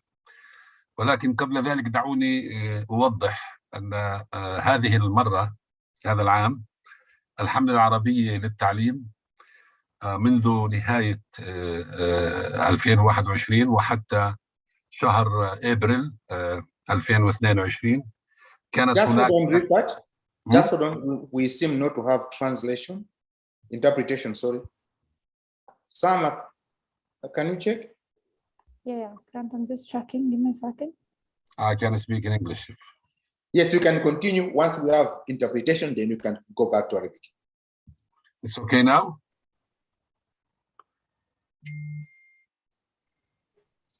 Yeah, I think they just got disconnected. I'm just reconnecting them. Just a few seconds, Rifat, sorry. You can maybe go ahead in Okay. English, hopefully, as soon as. Okay, here we go. You can go.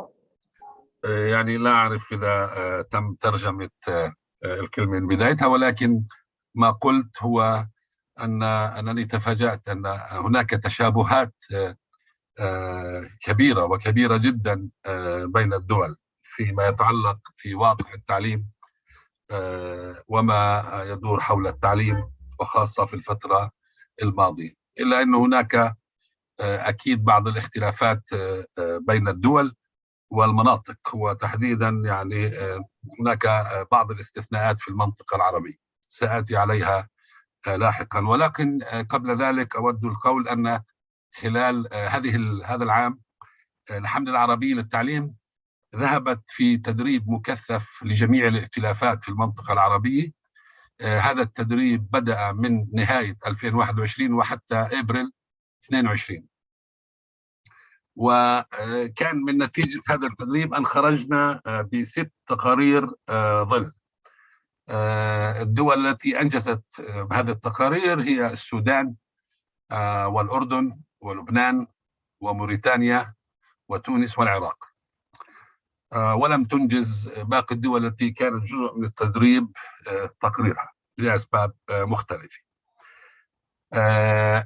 تقرير هذه المرة كان التركيز في التدريب على الهدف من التقرير، ونحن قلنا أنه تقرير ضوء، يعني تقرير كاشف. تقرير ضوء أو تقرير كاشف يعني أنه يكشف العورات، يكشف الخلل، يكشف الثغرات.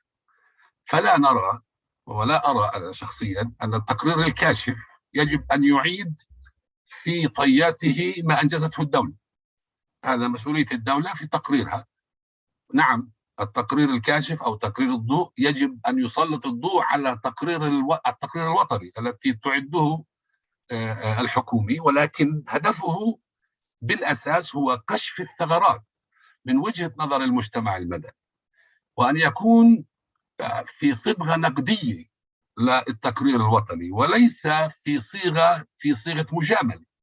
نحن لسنا في وضعية مجاملة الحكومة في تقريرها، هذا واجبها، هذا جزء من مسؤوليتها أن تقوم بإنجاز ما تعهدت فيه، وخاصة فيما يتعلق بالهدف الرابع.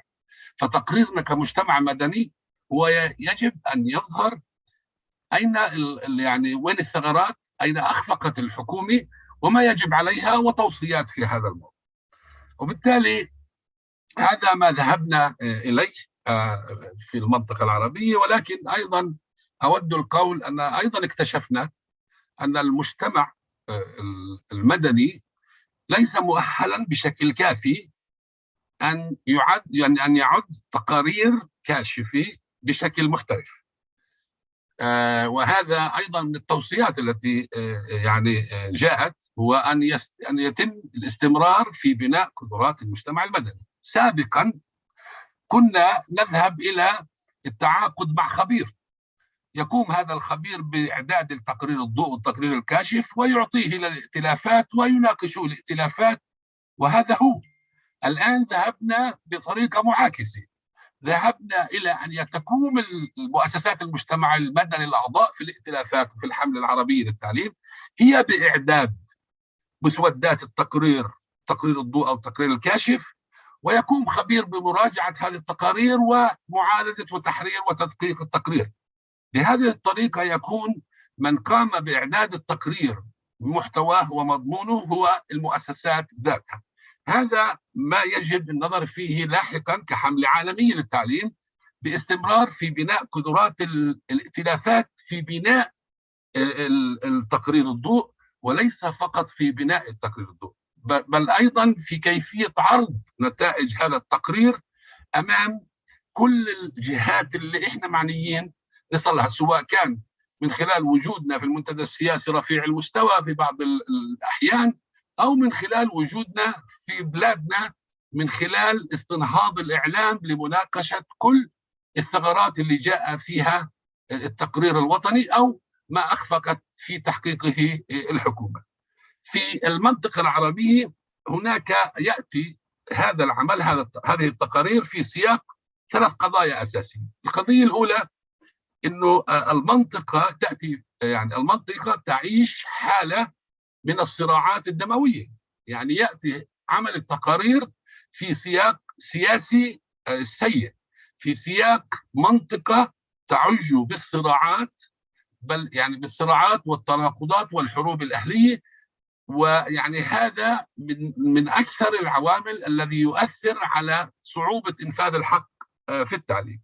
وأيضا جاءت هذه التقارير هذا العام في سياق جائحة ما زالت مستمرة.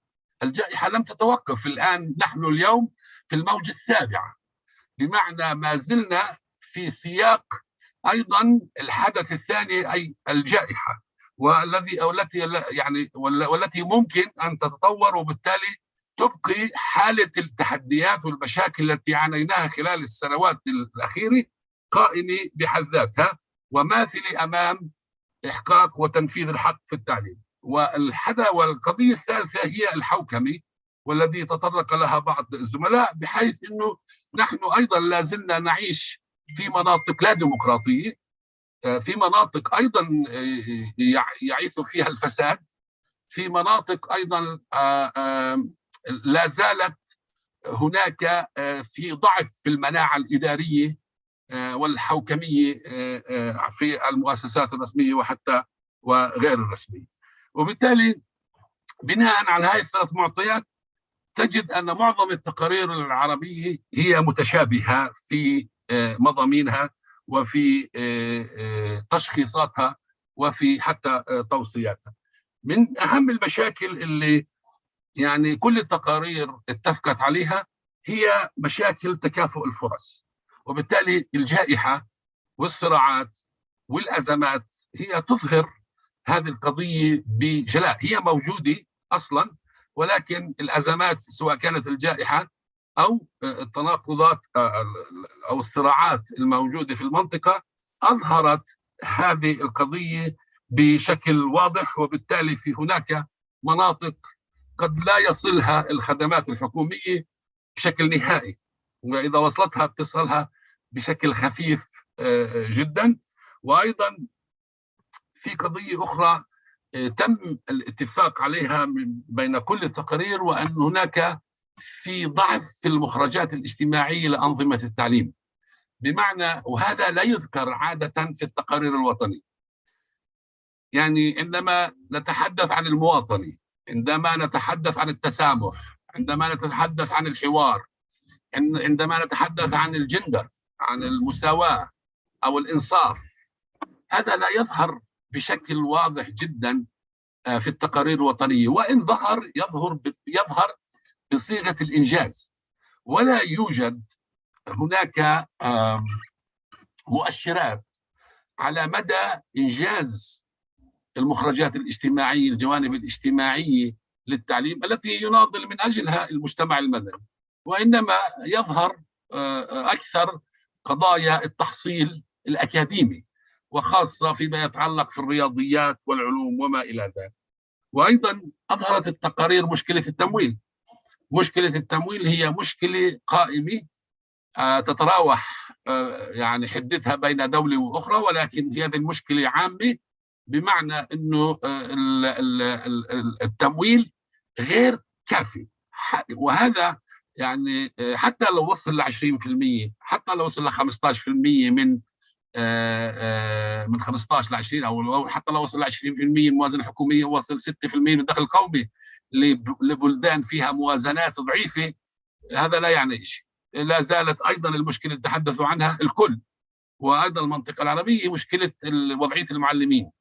لا زالت معاشات ورواتب المعلمين يعني دون الحد المطلوب.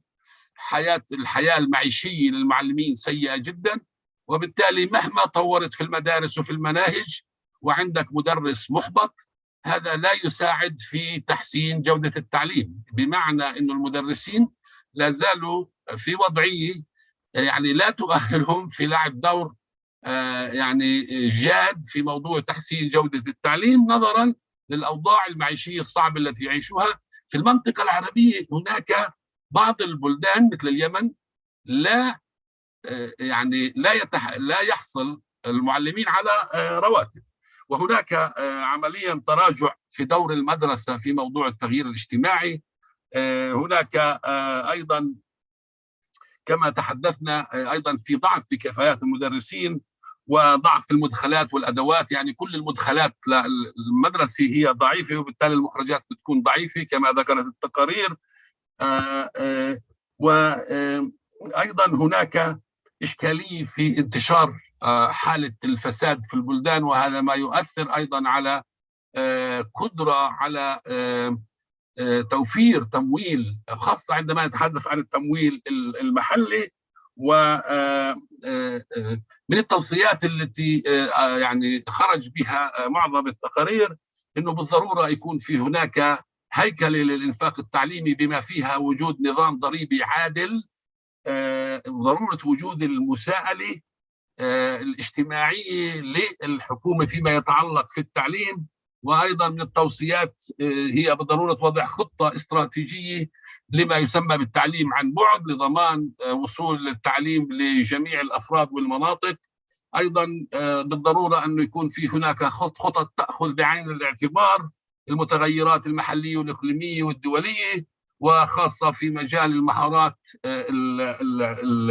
الحياتية، الوعي الجمعي، تقديم العلوم، تقدم العلوم. وأيضا بالضرورة يكون في هناك منظومة قيم موجودة في المناهج بتحفظ الانسجام الاجتماعي، بناء الشخصية الناقدة وإنتاج المعرفة. وأيضا الكل ركز على قضية أهمية تطوير قدرات المعلمين وتحسين ظروفهم المعيشية. وفي النهاية أقول أنه كما قالت نيلسي نحن نحتاج أيضا للتنسيق مع الجوانب الأخرى، لأنه لم يعد التعليم فقط لوحده قادر أن ينهض بمفرده، ويحتاج أيضا للارتباط بالحماية الاجتماعية وأيضا الارتباط بالصحة، لأنه من يعاني من مشاكل صحية لا يمكن أن يذهب إلى التعليم، ومن يعاني من الفقر لا يمكن أن يذهب إلى التعليم. وبالتالي هذه القضايا يجب أن تكون مرتبطة، وعلى الحملة العالمية أن تنسق جهودها مع كافة الجهات والحركات الاجتماعية بصدد فعلا تقوية حركة تربوية عالمية قادرة على التأثير في أجندة السياسات الدولية. سأترك المجال لزملاء لنا من تونس والأردن، وهم يعني من الدول التي شاركت في التدريب وأنتجت تقارير كاشفة قد يعطونا يعني ويسلطوا الضوء على طبيعة هذه التقارير. ونعتذر للدول التي لم نتمكن أن يكونوا موجودين في هذه الورشة لضيق الوقت، يعني وتم اختيار الدول عشوائيا لم يكن مقصودا. ودعوني أبدأ مع تونس إذا أمكن، مع كمال موسوي إذا يعني موجود، إذا بسمح لي جرانت، إلا إذا جرانت بده يحكي. شكرا.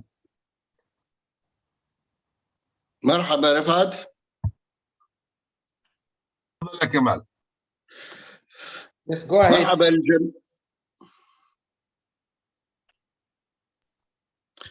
مرحبا بالجميع، صباح الخير أو مساء الخير، كل حسب موقعي في هذا العالم.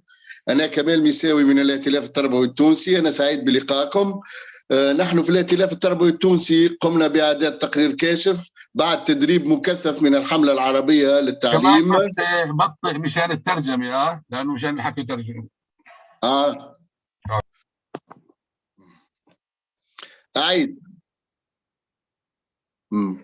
حاضر. قلت مرحبا بالجميع مرة أخرى، صباح الخير ومساء الخير للجميع، كل حسب موقعه. أنا كمال ميساوي عن الائتلاف التربوي التونسي، أنا سعيد بلقاء الجميع.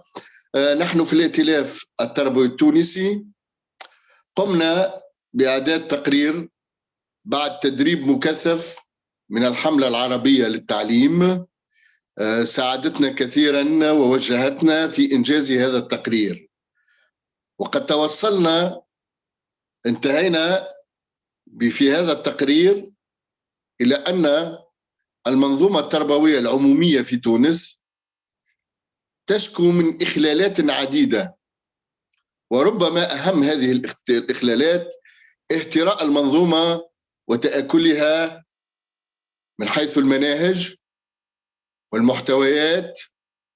وأهم إخلال في هذه المنظومة هو غياب أحد أهم مبادئ الهدف الرابع، والذي ذكرها رفعت منذ قليل، والمتمثل أساساً في تكافؤ الفرص، غياب تكافؤ الفرص وعجز هذه المنظومة عن رعاية منظوريها بنفس الدرجة وحسب متطلبات كل فئة، إضافة إلى تنامي الفروقات والاختلافات الجهوية والفئوية. لدينا اختلافات كثيرة بين الجهات، مثلا الجهات الساحلية والجهات الداخلية. لدينا إخلالات كبيرة بين الفئات المهمشة وبقية فئات المجتمع.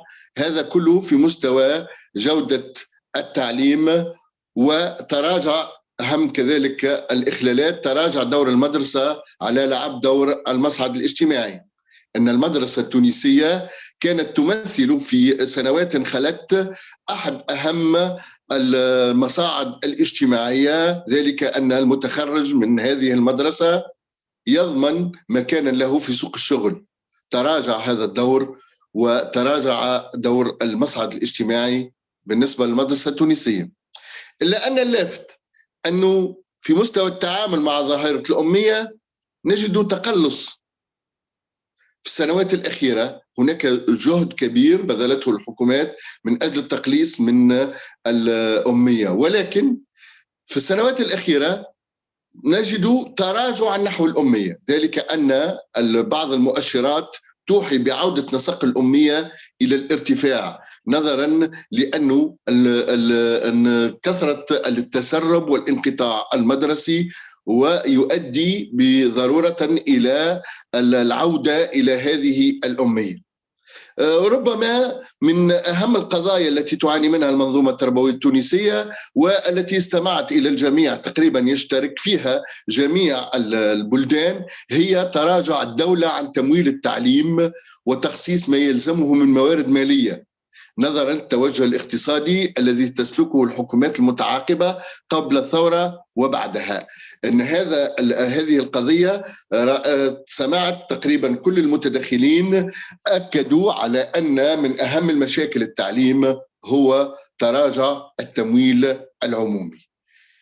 أن هذا التوجه أدى إلى تهديد جدي لمكاسب المدرسة العمومية التونسية في مستوى المخرجات، في مستوى لعب الدور الوطني، خاصة أننا نعاني من بروز أنساق مختلفة للتعليم في تونس. التعليم الخاص هناك استثمارات كبيرة وتسهيلات كبيرة من قبل الحكومات لهذا التعليم الخاص، ومما جعل هناك سرعات مختلفة في التعليم في تونس. تقريبا هذه أهم النقاط التي توصلنا إليها في تقريرنا الكاشف. وهذا الواقع التعليمي الذي رصدناه يستدعي العمل على استنباط الطرق الكفيلة بتفادي هذه الوضعية. أولا من التوصيات تحقيق مبدأ الإنصاف وتكافؤ الفرص والعمل على تقليص الفوارق الفئوية والجهوية. من التوصيات أيضا مراجعة الاستراتيجية الوطنية لمحو الأمية وتعليم الكبار حتى تعود إلى نسقها وتعود إلى فاعليتها السابقة. من النقاط أيضا من التوصيات وضع خطة عملية لإصلاح المنظومة التربوية ضرورة بالشراكة مع مكونات المجتمع المدني. من التوصيات المهمة والتي نشترك فيها جميعا تقريبا دعوة الدولة إلى الالتزام بما تنص عليه التشريعات الوطنية والمواثيق والعهود والاتفاقات الدولية التي تعتبر التعليم حقا أساسيا من حقوق الإنسان، من واجب الدولة رعايته والإنفاق عليه وتجسيد عموميته ومجانيته، وذلك بتوفير الميزانيات الضرورية لحسن سير العملية التربوية من ناحية، من ناحية البنى التحتية والوسائل التعليمية والموارد البشرية كما أكد على ذلك رفعت، لأننا المعلمون في المنطقة العربية ربما في تونس وكما المنطقة العربية يعانون من هذه المشكلة. شكرا على الاستماع. شكرا يا كمال، شكرا. عبد الرزاق إذا سمحت. نعم مساء الخير جميعا. 5 دقائق معك يا عبد الرزاق.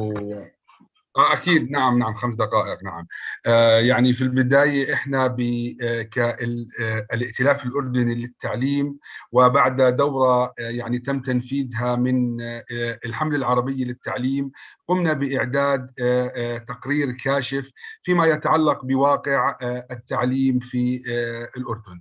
وفي الحقيقة يعني جاء تقرير الأردن انطلاقا من النصوص القانونية والدستورية اللي بتركز على مجانية التعليم وعلى وثيقة كلنا الأردن اللي صدرت بعام 2006 واللي كانت تدعو إلى إلغاء مظاهر التمييز على أساس الجنس في المناهج الدراسية، وكانت أيضا الاتفاقيات الدولية لحقوق الإنسان. التقرير الأردني للتعليم ركز على تحسين واقع التعليم وجودته، مدى توافر التعليم وسهولة الوصول إليه سواء من الأردنيين أو من المقيمين، كيف تعامل الأردن مع التعليم في حالات الطوارئ، وكيف تم دمج الأشخاص ذوي الإعاقة في البيئة التعليمية، وهل الإجراءات والجهود التي تبذلها الحكومة كافية لتعزيز واقع التعليم في الأردن، بالإضافة لقدرة يعني قدرة المعلمين وإكسابهم الخبرات في مجال التعامل مع التعليم.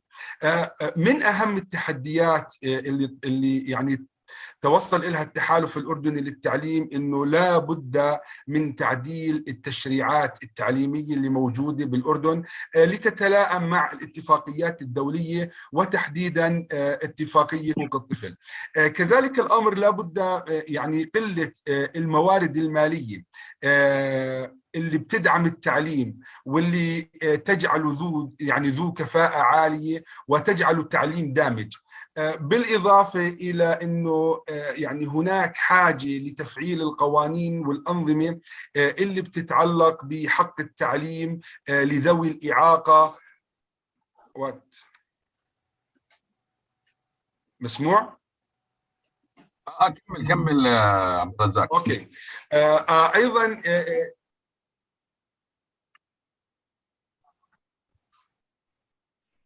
أنا بحكي عربي. لا بقول لك كم يعني حول الايكون لعربي لانه ثواني. لا عربي موجود الشانل على العربي.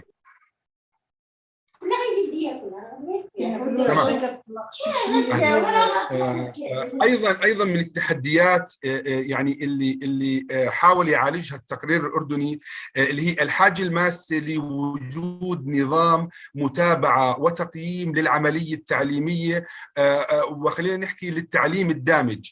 كذلك الامر انه هناك نظره مجتمعيه لمهنة التعليم ولبيئة التعليم، يعني تجعل من هذه المهنة يعني بيئة يعني مهنة غير جاذبة، وأنه إحنا لابد من تغيير هذه النظرة ليتحول بيئة التعليم إلى تعليم جاذب. هلا هناك مجموعة من التوصيات يعني شملها هذا التقرير، لعل من أهمها ضرورة تطوير المعلم وتحسين ظروفه المعيشية وجعل مهنة التعليم من المهن الجاذبة وخاصة ل يعني المعلمين الذكور.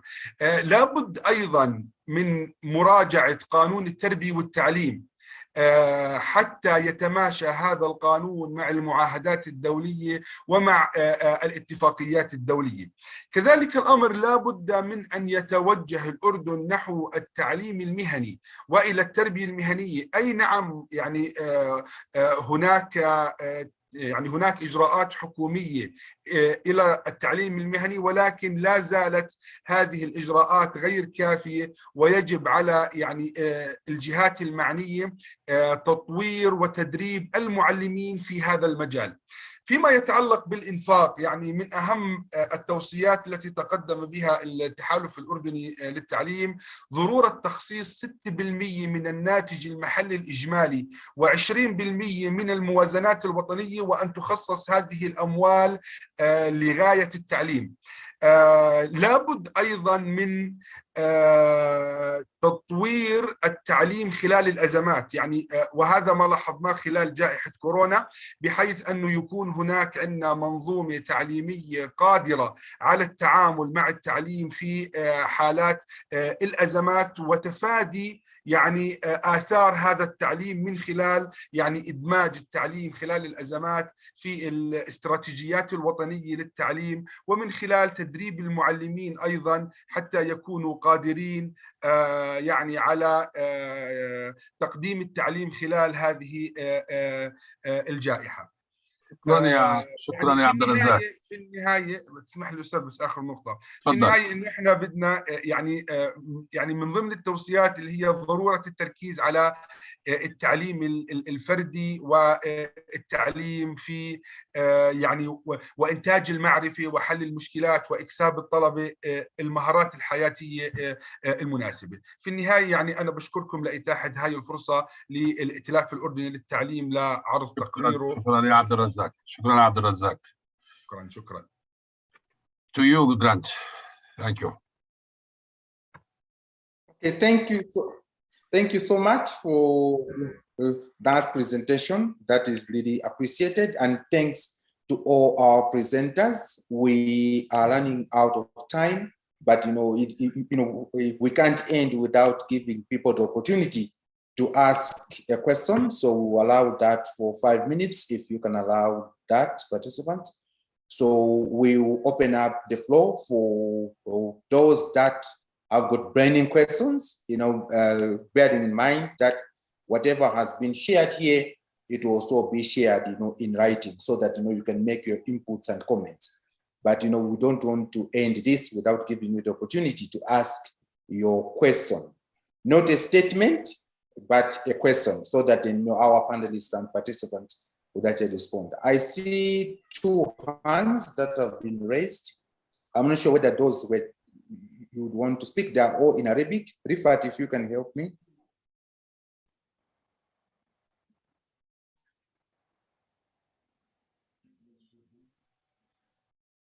It doesn't seem to be that they want to كامل speak. مهدي البدر ومحمد عبد الرحمن. كامل تفضل يا كامل. السلام عليكم. Yes, go ahead.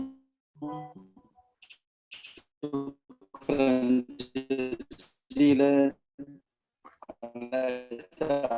متاسفين كامل بيقطع أنا كثير. كامل بدر من الشبكة. الله صوتي قطع. I'm so sorry. تفضل. أحسن الصوت شوية. أحسن. تفضل.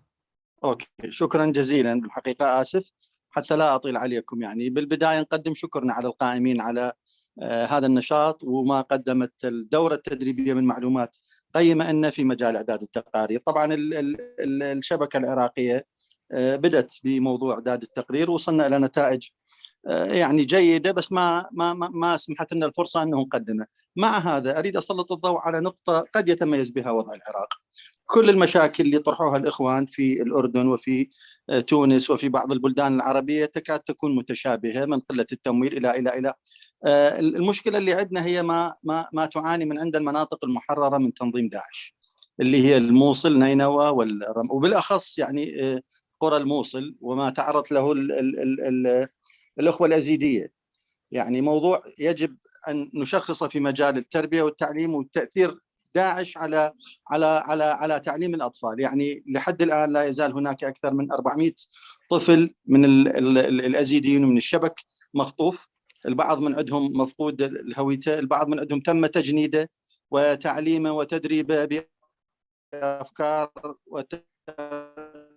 وتغذيته بأفكار داعش، والبعض الآخر جاي يعانون لما يعني تم تحرير المناطق وألقيت السلطات إلى داعش، هناك مشكلة كبيرة في مجال تعليمهم وإعادتهم، نقطة حساسة يجب أن توضع لها مناهج خاصة وجهات تتبنى هذا الموضوع. وبالتأكيد ما يتوفر بالعراق من جهد في هذا المجال يكاد يكون ضعيف جدا، بحاجة إلى دعم دولي والاستفادة من تجارب الآخرين لرفع المعاناة عن أعداد كبيرة من أطفالنا خصوصا في المناطق المحررة. شكرا شكرا. محمد، احنا يعني اذا في سؤال يا محمد. Thank you so much for that intervention. Okay, all right. محمد تفضل. Okay, thank you so much. طيب، بسم الله الرحمن الرحيم. السلام عليكم. إذا في سؤال يا محمد. لا ما في سؤال. أنا بودي يعني إني كنت أشكركم أستاذ رفعت على التقرير القيم الذي قدمتموه عن المنطقة العربية، والذي فعلا أحاط بأهم النقاط التي كانت محل إجماع من طرف التقارير الموجودة والتقارير الصادرة عن بعض الدول في الحملة العربية، وهي فعلا المتعلقة بوضع المعلمين، بضرورة تحسين ظروفهم المادية والمعنوية، وأيضا متعلقة بضرورة زيادة التمويل التعليمي في المنطقة العربية. بدي أني فعلا أذكر على الائتلافات العربية بحاجة ما زالت لمزيد من التدريب والتكوين على كيفية إعداد التقارير الكاشفة، وبالتالي نحن هنا نؤكد على ضرورة الاستمرار في مثل الدورة التدريبية التي تلقيناها في الأشهر الماضية. كان ودي على أن نعود أتطرق لوضع موريتانيا بشكل خاص، لكن إذا لم يكن الوقت يسمح بذلك أعذركم في ذلك. وإذا كان بودي أن نتطرق لبعض النقاط التي يتميز بها النظام التربوي الموريتاني، بودي أن أتطرق لها ولو بشيء من الإيجاز لو سمحت. محمد، يبدو لي أن الوقت ضيق عندهم. طيب، حياكم الله. شكرا جزيلا يا Okay, no, Rifat, we can give him 5 minutes to just. تفضل يا محمد، أعطوك 5 دقائق. محمد الله يبارك فيكم إن شاء الله. الله يبارك. نحن في إطار إعدادنا للتقرير الكاشف، وفي إطار متابعتنا للنظام التربوي الموريتاني، ظهرت لنا العديد من الملاحظات، أبرزها تدني المستويات بشكل عام، وانخفاض مستوى التمدرس، وارتفاع نسب الرسوب، وارتفاع معدلات التلاميذ في الأقسام، مع وجود أقسام متعددة المستويات، وضعف عام في التحصيل، ووجود أخطاء في تسيير النظام التربوي في موريتانيا على كل المستويات. وهذه المشاكل في الحقيقة لا بد من القضاء عليها من أجل تطوير التعليم في موريتانيا، وأعتقد أن هذه المشاكل موجودة في كل النظم التربوية في الوطن العربي وفي العالم بشكل عام. المشاكل الكبرى التي علينا التغلب عليها على المديين القصير والمتوسط تتمثل أساسا في التركيز على المشاكل المرتبطة بالكم، مثلا انخفاض نسبة الاستبقاء التي يمكن أن يعبر عنها بمعادلة عدد التلاميذ في السنة السادسة المضروب في 100 مقسم على عدد التلاميذ الذين يدخلون المدرسة قبل 5 سنوات. أيضا المشاكل الموجودة على المستوى النوعي المرتبطة أساسا بمعدلات الرسوب، والمشاكل اللي مرتبطة بالبنية التحتية المتعلقة بنقص الحجرات، والمشاكل أيضا المتعلقة بالمصادر البشرية المرتبطة أساسا بضعف التكوين بشقيه القاعدي والأولي. المشاكل أيضا المرتبطة بتسيير القطاع المتمثلة في استغلال المصادر البشرية والموارد المالية واللوازم.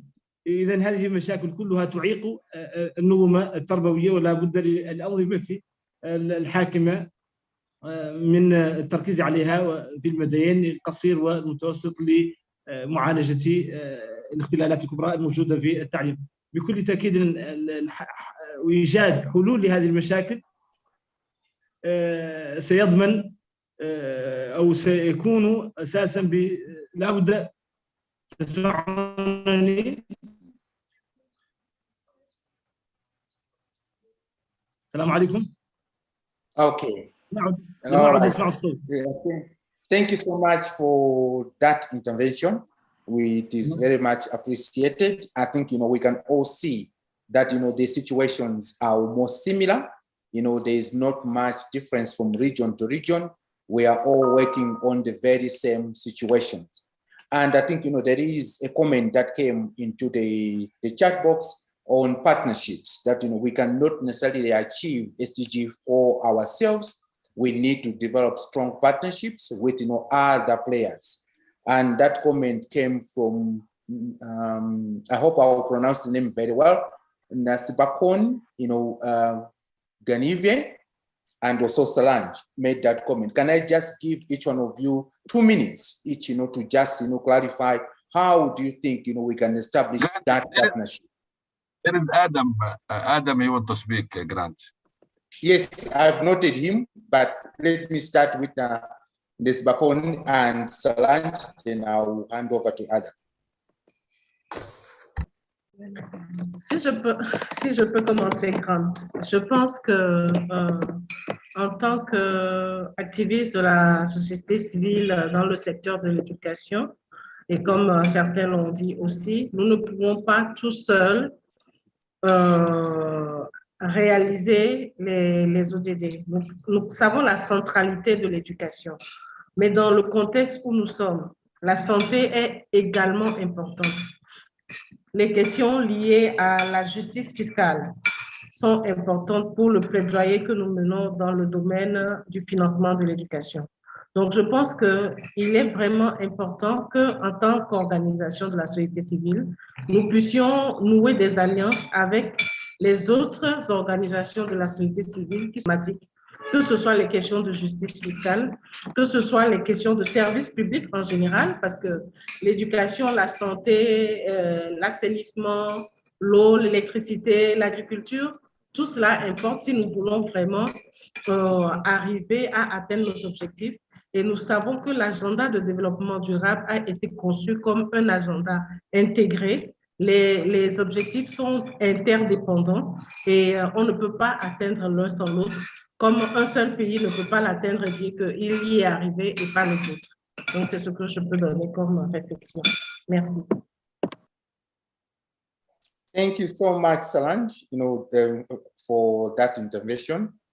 السلام عليكم. ما في صوت أبدا أبدا. Over to Adam. Adam will be the last one, then we'll summary.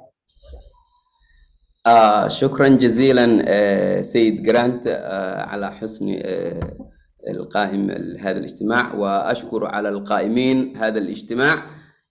لقد استفدنا التدريبات المقبل عن إعداد التقارير الكاشف، وأشكر الحملة العربية للتعليم على حسن يعني قيام هذا التدريبات المفيدة. نحن نسأل هل هناك فرصة ثانية أو مرة أخرى علشان يعني في هذا التدريبات من جديد، علشان يعني يستفيد الأعضاء الائتلافات الدول العربية والدول الإفريقية. هل هناك فرصة ثانية لتدريبات التعليم؟ وأشكركم شكرا جزيلا. Okay, thank you so much, Adam, and and thanks to all the interventions that have been made. Many thanks to all our members, regional and national, for the inputs that have been made. I think it is very clear that when you look at the issues that are being discussed, they are not very much different from region to region. And I think, as Nelson put it, that these are some of the things that actually brings us together as a movement. What we need just to do is to ensure that, we are doing this every year, regardless whether, your country is presenting in HOPF or not. I think, it is a very important exercise. It is a very important process, because it allows us to take a step back and review on what has happened. What is it that the governments have done? I would also want to agree with Rifat that, in most cases, what happens in New York is that governments they will all the time present a good, view of what has happened. But we know very well from the civil society perspective that not everything is good. So it helps quite a lot the international community, but also everyone to really have a different view of what is it that is happening at a country level. I think as a movement, as GCE, we really need to strengthen our engagement within the Vienna process. We need to be part of the country level process where these reports are being generated by governments. We need to find access in those spaces because it helps us, to make input directly into those reports. At the same time, we also have to prepare our own alternative reports. These are the separate reports that we prepare to showcase what is the view of civil society as far as the implementation of SDG 4 is concerned. And, it is also very important, to also understand and appreciate that we can never achieve SDG 4 alone. We need to find other players. COVID-19 has indirectly shown us that we are not alone.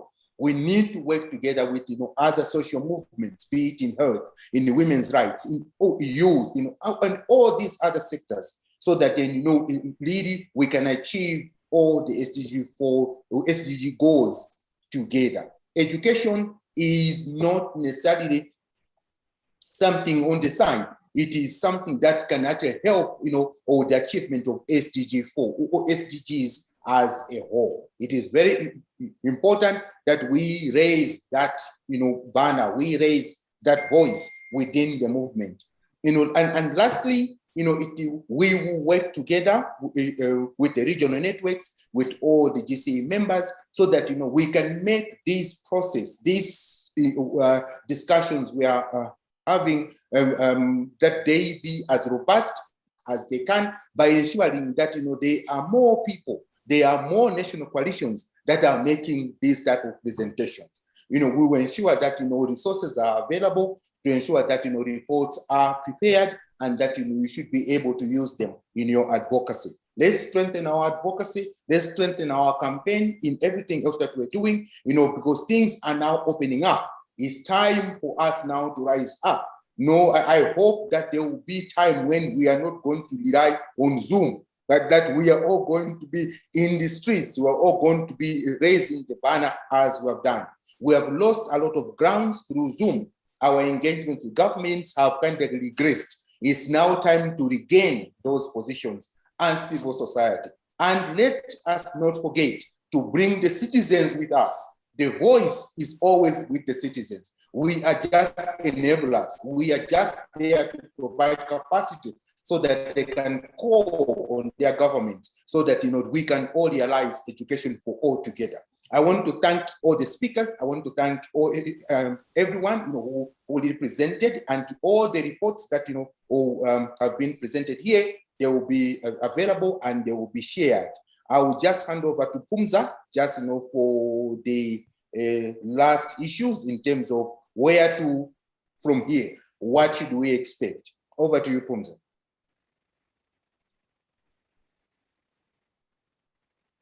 Assalamu alaikum.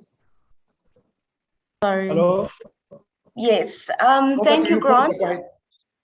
Can you hear me now? Yes. Yes. Yes, the GCE Secretariat will be writing a paper based on the spotlight reports that were presented here, and we'll send out emails for your inputs, and that will go to the HLPF database under the ECOSAC status. So please, you're welcome to provide written inputs and also to assist and support to ensure that we have a very good and strong paper that we'll submit as GCE. Thank you for your time. Thank you. Thank you so much. And that now we have come to the end of our meeting. Thank you so much for making time. Good night, good day, good morning. Thank you, Grant. Thank you. Goodbye. Thank you. Thank you so much. Yeah. Goodbye. مع السلامة. سلامة. Thank you. سلامة. مع السلامة. سلامة. سلامة. سلامة. Thank you very much. Bye. Bye. مع السلامة. مع باي باي. السلامة. يعطيكم العافية، مع السلامة، سعدنا بكم كثيرا. شكرا طير مع بيكم. السلامة. شكرا جزيلا للجميع ومع السلامة. باي. مع السلامة. Gracias, gracias. Bye bye, bye bye, باي، Nancy. سلامة سلامة.